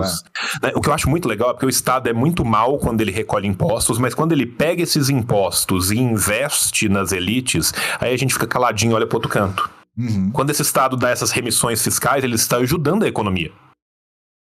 Duas histórias pouco difundidas. Calma aí. Eu vou pegar um cigarro, eu não vou aguentar, cara, sabe? Assim, eu preciso de chupar a droga, eu preciso de estrondar na noia pra eu conseguir tancar. Me dá 2 segundos. Eu vou só pegar água também. Levantemos, chat. O João tá fumando noia, eu tô bebendo gimo e a gente vai continuar aqui. O que você ia falar, tio? Cara, eu até esqueci o que eu ia falar, cara, porque essa foi muito... Quando vê as histórias de superação, cara... Histórias de superação, esperando. né? Chora se você chorou. Menino Charlinho do capitalismo primitivo. Vamos ver as histórias pouco difundidas. Jamais foi explicado por que seria deletério para a economia indivíduos buscarem carreiras que, caso bem-sucedidos, se tornarão muito mais desiguais em relação aos seus pares. Levando ao extremo, se um grupo de cientistas descobrir a cura definitiva para o câncer e enriquecer enormemente por causa dessa descoberta, os críticos da desigualdade terão de exigir que essa descoberta seja revogada, pois levou a um aumento da desigualdade. Vamos falar da vida real, João? Provavelmente o grupo de cientistas que descobrir a cura definitiva para o câncer não vai enriquecer. Sim. Tá? Porque o grupo de cientistas que pesquisa esse tipo de coisa... Vamos trazer para a realidade do Brasil? O grupo de cientistas que pesquisa esse tipo de coisa são cientistas financiados por bolsas de fomento de pesquisa do Estado, que estão sendo paulatinamente sucateados, não são bem remunerados, mal conseguem sobreviver. E assim, isso é um exemplo de como tem pessoas que estão dispostas a pesquisar apesar dos pesares, assim.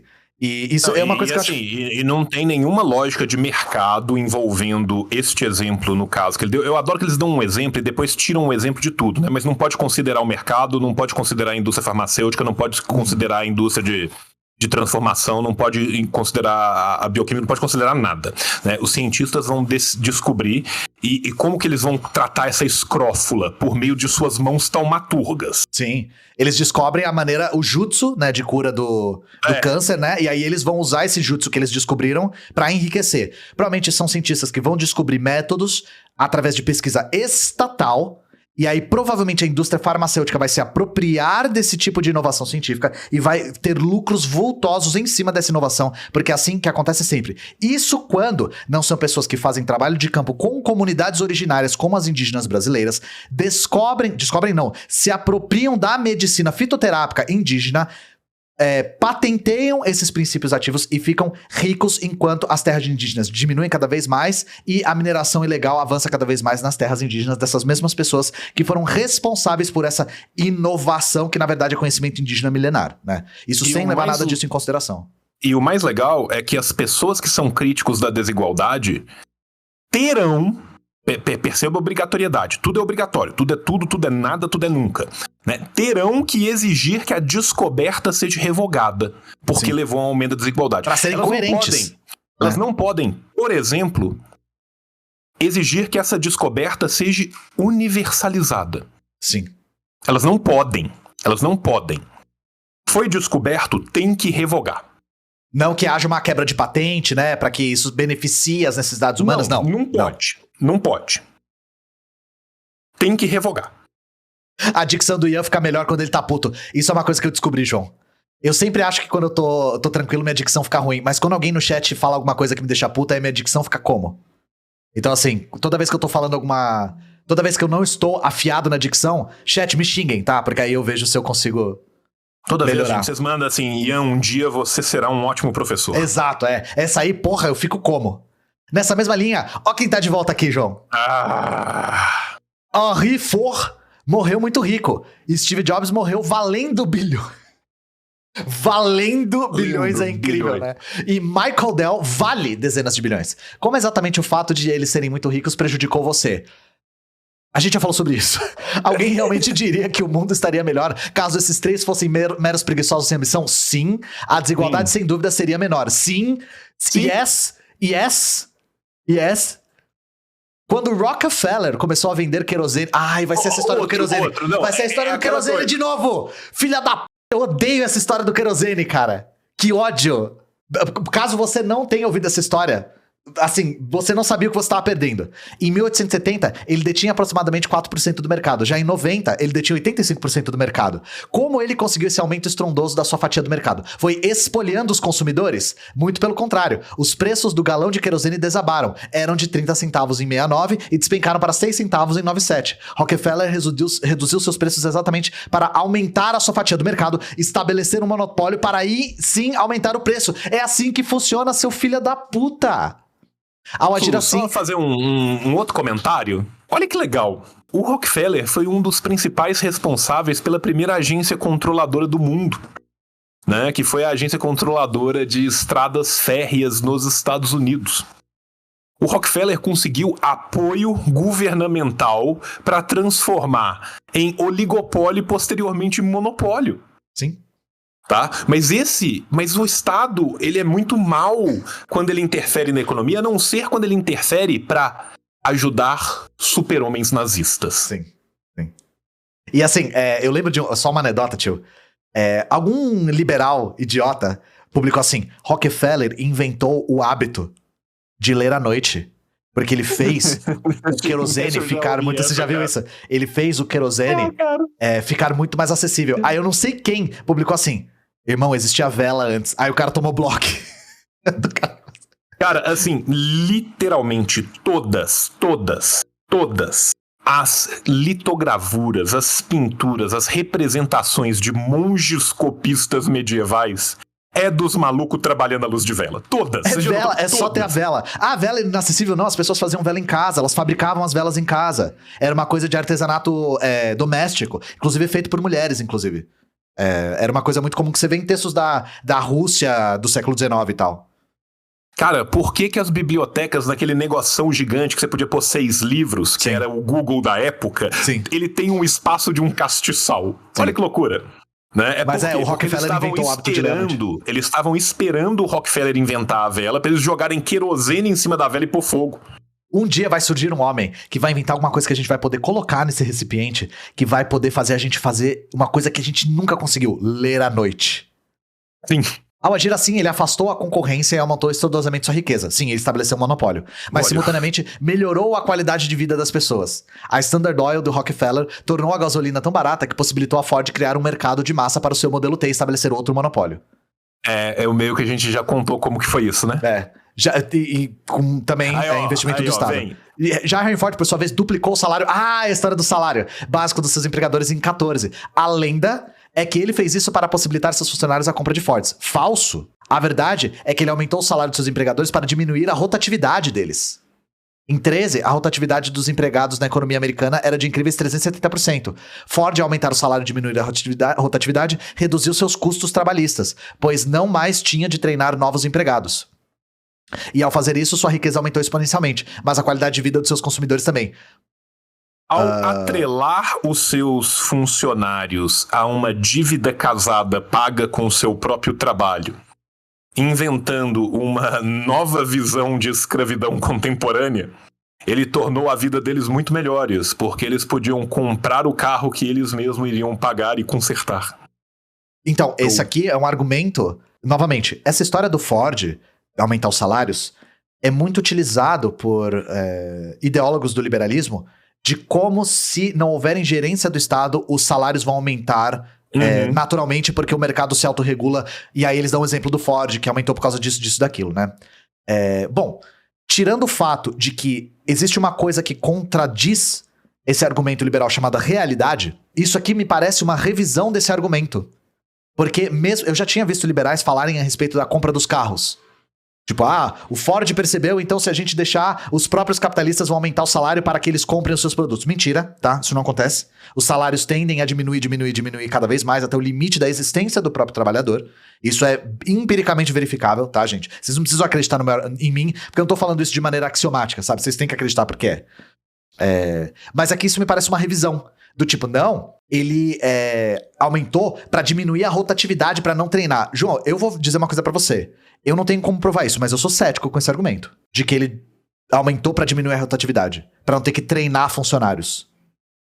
Inclusive porque nunca aumentou o número de funcionários do Ford, né? E à medida que ele foi fazendo isso, ele não houve expansão. Então, basicamente, o capitalismo se expande sempre. Ele aumenta tinha 12 funcionários do Ford, ele tem os mesmos 12. São 12 caras que até hoje, né, são zumbis. Tem um salário foda, né? Porque o cara tem um salário foda.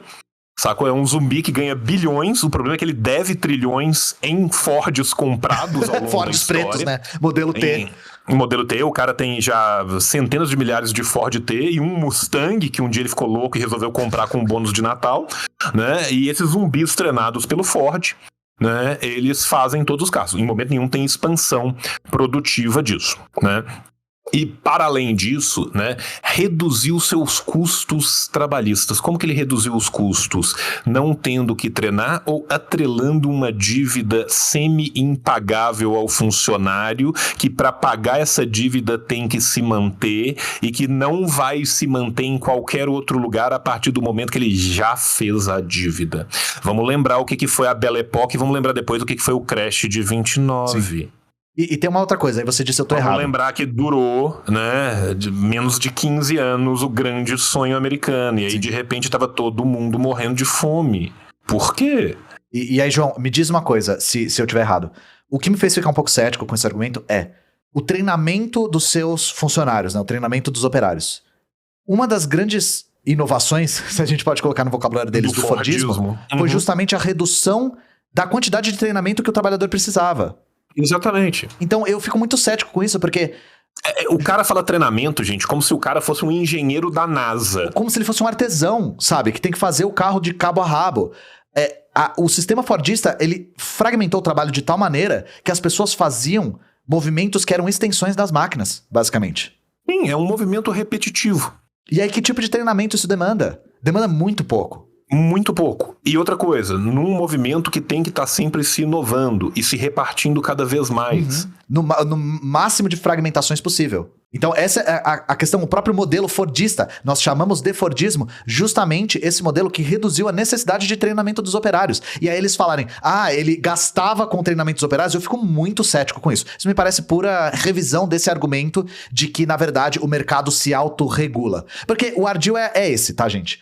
Eles usam o argumento do Ford não para falar de história, não para falar de modo de produção, não para debater nenhum tipo de conceito. É para fazer uma apologia do livre mercado e do liberalismo e da não intervenção do Estado na economia em certas ocasiões, né? Porque a gente vê que na prática nunca é assim. Vamos ler a conclusão, tio? Vamos, e lembrando, né, como sempre, a fonte, um beijo pro pessoal do CPTK, né? O CPTK, grande... do cu, tá aí. Também tem a agência de pesquisas Jalim Rabei, né, sediada na Península Arábica. Conclusão, embora sempre haverá pobres e ricos, mentira, já começou errado, né? Isso aqui é muito...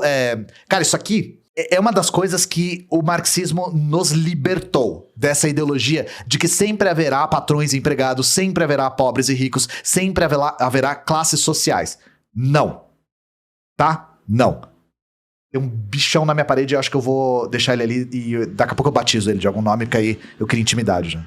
A definição moderna de pobreza é algo que certamente seria classificado como classe média em 2005 e bilionário em 1905. João, você espremendo os dados, você consegue fazer eles sangrarem do jeito que você quiser, né, velho? Sim, cara, é exatamente isso. É você virar e falar assim, não, uma casa custava $40 no Wyoming em 1870 E hoje em dia o trabalhador ganha $15 Sim. por hora, né? O trabalhador não ganha $15 por hora, esse não é o salário da esmagadora maioria, o salário mínimo não é batido nos Estados Unidos por quase 50% da massa das pessoas que trabalham. Foda-se, né? Vamos Sim. esquecer isso, né? E aí o cara fala assim, um cara que trabalha no Burger King hoje compraria 2 casas no Wyoming em 1870. Não tem inflação, não tem relatividade dos custos, não tem nada, sabe? É só o valor absoluto. É a mesma coisa de eu virar e falar assim, olha, não existia preço para um computador e depois um Compaq Presário em 1990 custava R$3.000. Hoje em dia, você consegue comprar com R$3.000 um computador que é 100 vezes melhor do que o Compaq Presário. Ou seja, os trabalhadores vivem 100 vezes melhor do que em 1900. É isso. É simplesmente torcer os dados pra provar o seu ponto, sim. É tortura. Isso aqui é tortura de estatística, de verdade. À medida que a desigualdade aumenta, a diferença de padrão de vida entre pobres e ricos diminui. Mentira. Mais um axioma tirado do nada. E simplesmente falso. Óbvio, inovadores enriquecem, inovadores não enriquecem, já também outra mentira, em virtude de comercialização daquilo. Da comercialização, ou seja, não existe exploração do trabalho. Não existe produção. Não existe produção e não existe, assim, é só a circulação da mercadoria. Exploração do trabalho não existe, é só circulação da mercadoria. Daquilo que era um luxo no passado. E os inovadores de hoje servem às necessidades de um número muito maior de pessoas. É o resumão da ideologia aqui, né? E assim, em momento nenhum, ninguém é explorado, as pessoas recebem precisamente aquilo que elas fazem, mas é na circulação que o cara misticamente fica bilionário. Porque ele vende sozinho, gente. Ele bate de porta em porta como uma testemunha de Jeová para vender os seus produtos, né? É um caixeiro viajante. É o Papai Noel que passa pelo mundo inteiro distribuindo tablets.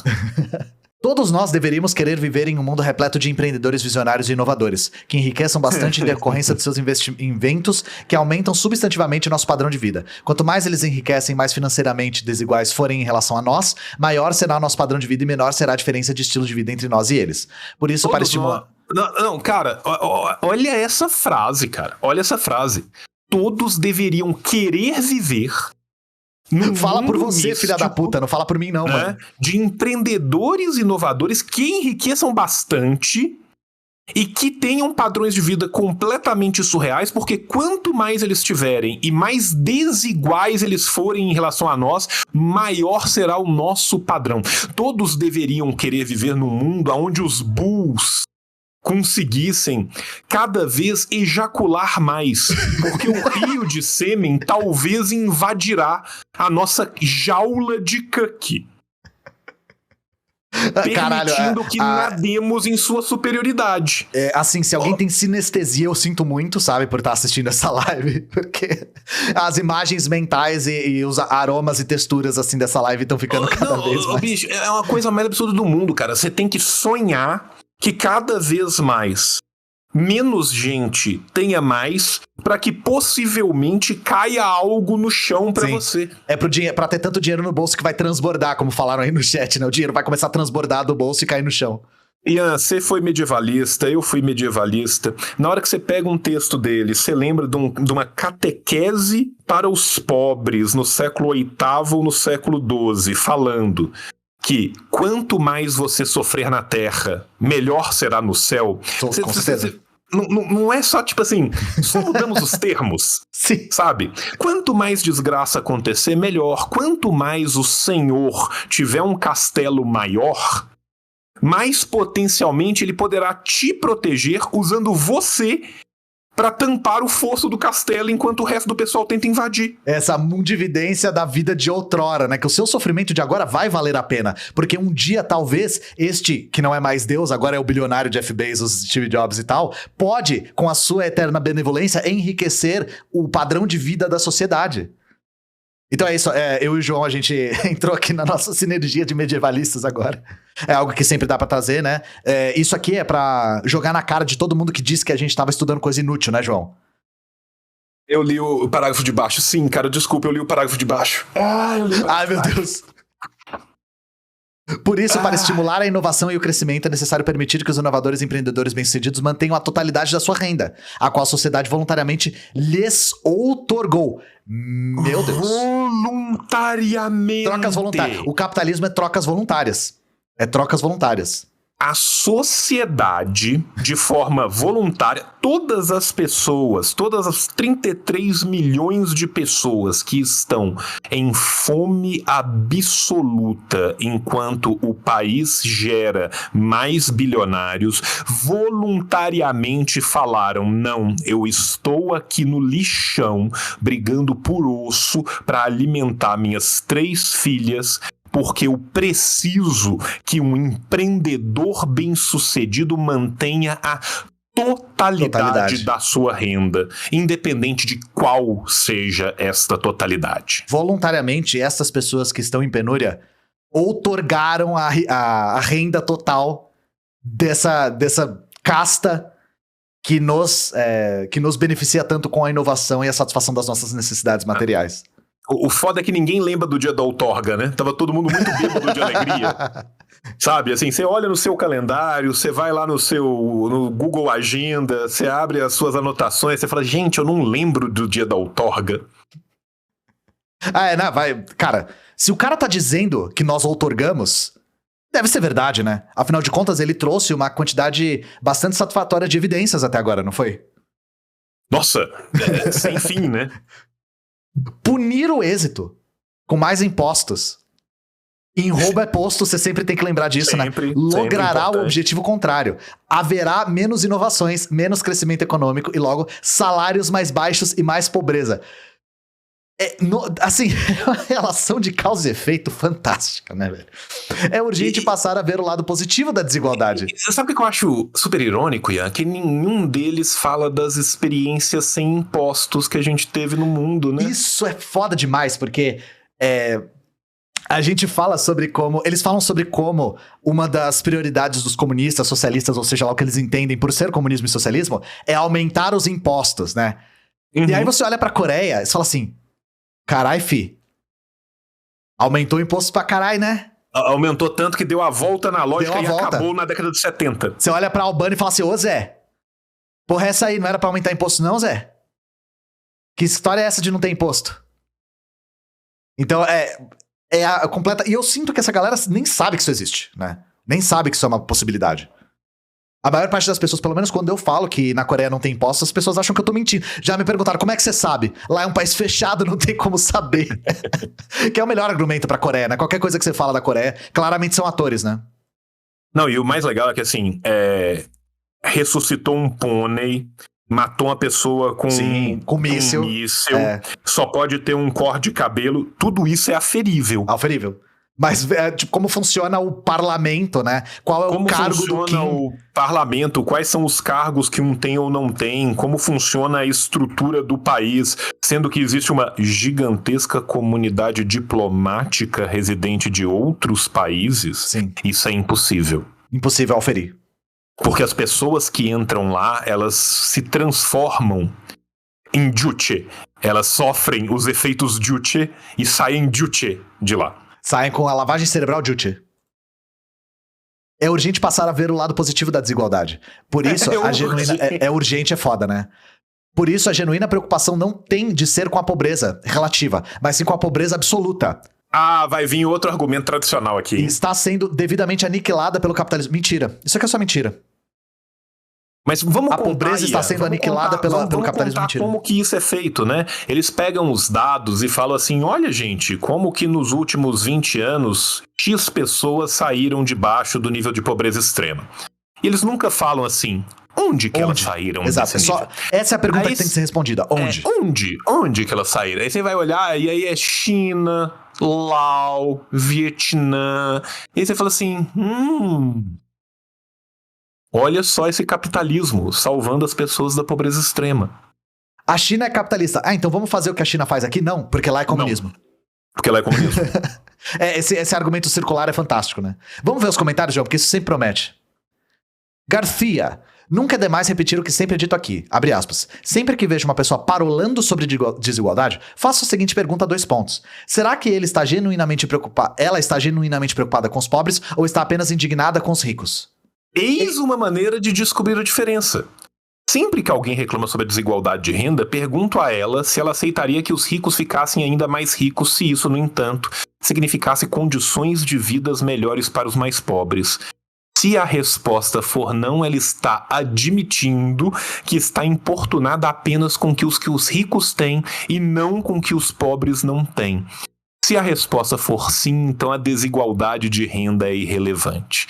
Ô bicho, o cara que respondeu isso, ele tá sentado em cima do próprio cérebro, usando ele de cadeira, sabe? Cara, ele tá... Aquele meme do cara, né, tipo... Aquela meme do cara de lado. O cara sentado em cima do cérebro. Esse assim, cara, sabe? Esse transcendeu, velho. Esse tá na última etapa da transcendência, sabe, já. É aquele rolê assim, não, porque já que você gosta tanto de pobre, você estaria disposto a que os pobres tivessem mais se isso significasse que os ricos tivessem mais? Já que você gosta tanto de lógica, você tá disposto a um silogismo barato? Sim. Sente o grau desse silogismo, né? Sente o silogismo do pai. É tipo isso, o silogismo do pai está desculpa. O silogismo do pai tá como a cebola, você foi refogado. Refogado. Esse aqui é o xadrez 2, assim, né? É uma coisa Sim. impressionante. Tio, como daqui a pouco você tem que ir, eu queria, pelo menos, conseguir providenciar a citação do Mises pra galera, porque ela é deliciosa, cara. Cara, vamos lá, vamos fazer ela então rapidão. Você tá com ela fácil aí? Tô. Eu mandei pra você no Discord, ela tá aqui. Jovens, por favor, ouçam esta brilhante citação. Este sistema inundaria o globo com bens gratuitos diuturnamente, não pedindo nada em troca e dando praticamente tudo para todos. Este sistema, ainda vamos descobrir qual.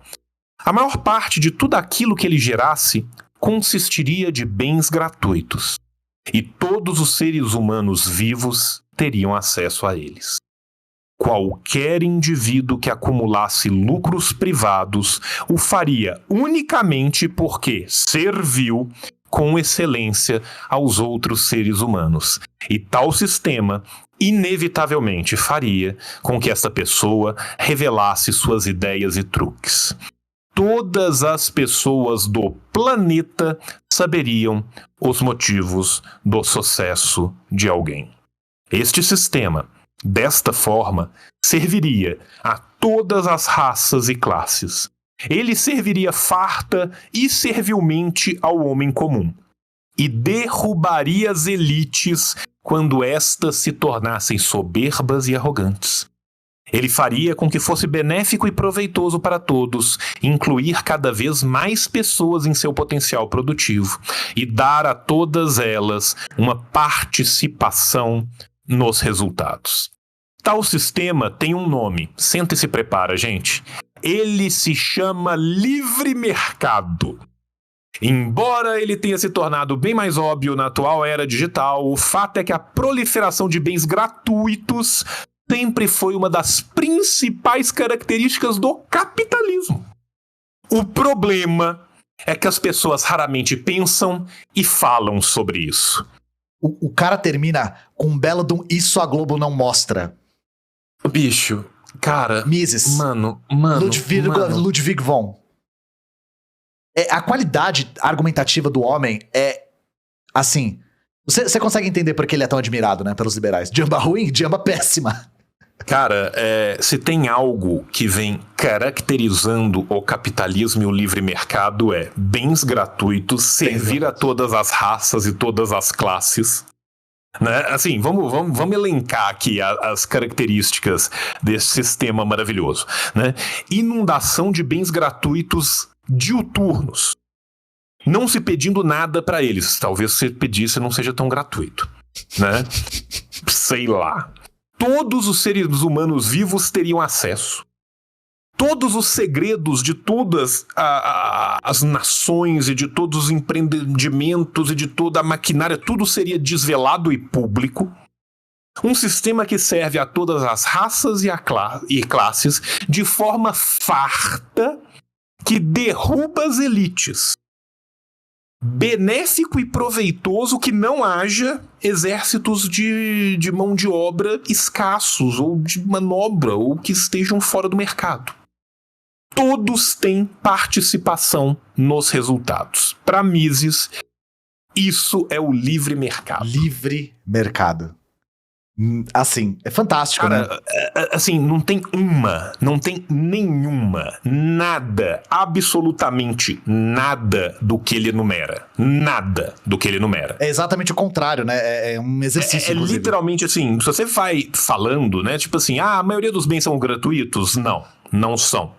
Ele pede nada em troca? Não, ele pede a começar de você. Você é o primeiro bem, né? Que dá. Ele dá praticamente tudo para todos? Não, a esmagadora maioria vive com a menor parte, né? Todos os seres humanos têm acesso? Não. Os indivíduos que acumulam lucro fizeram porque serviram com excelência dos seres humanos? Não. As ideias são todas reveladas e os truques são todos revelados? Não. Esse sistema serve a todas as raças e classes? Não. Serve de forma farta? Não. Derruba as elites? Não. É benéfico para ele incluir todas as pessoas? Não. Dá participação nos resultados? Não. Não tem uma. Todas são o exato contrário.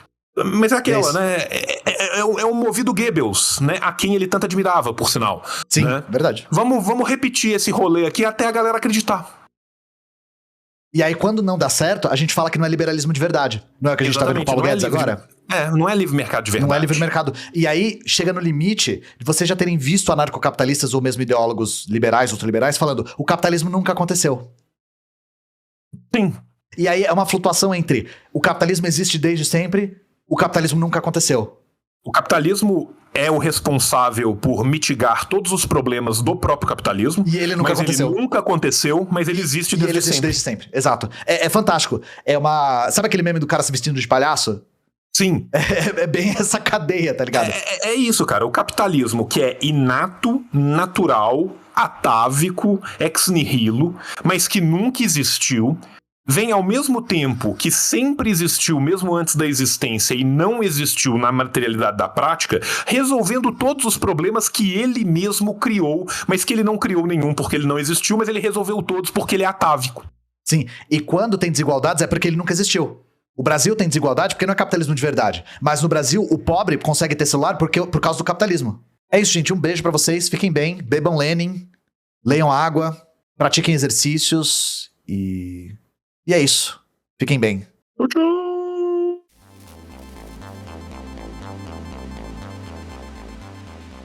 Terminou. Muito bem, o vídeo terminou e agora você fica com o paraíso dos cupons. São 4 cupons.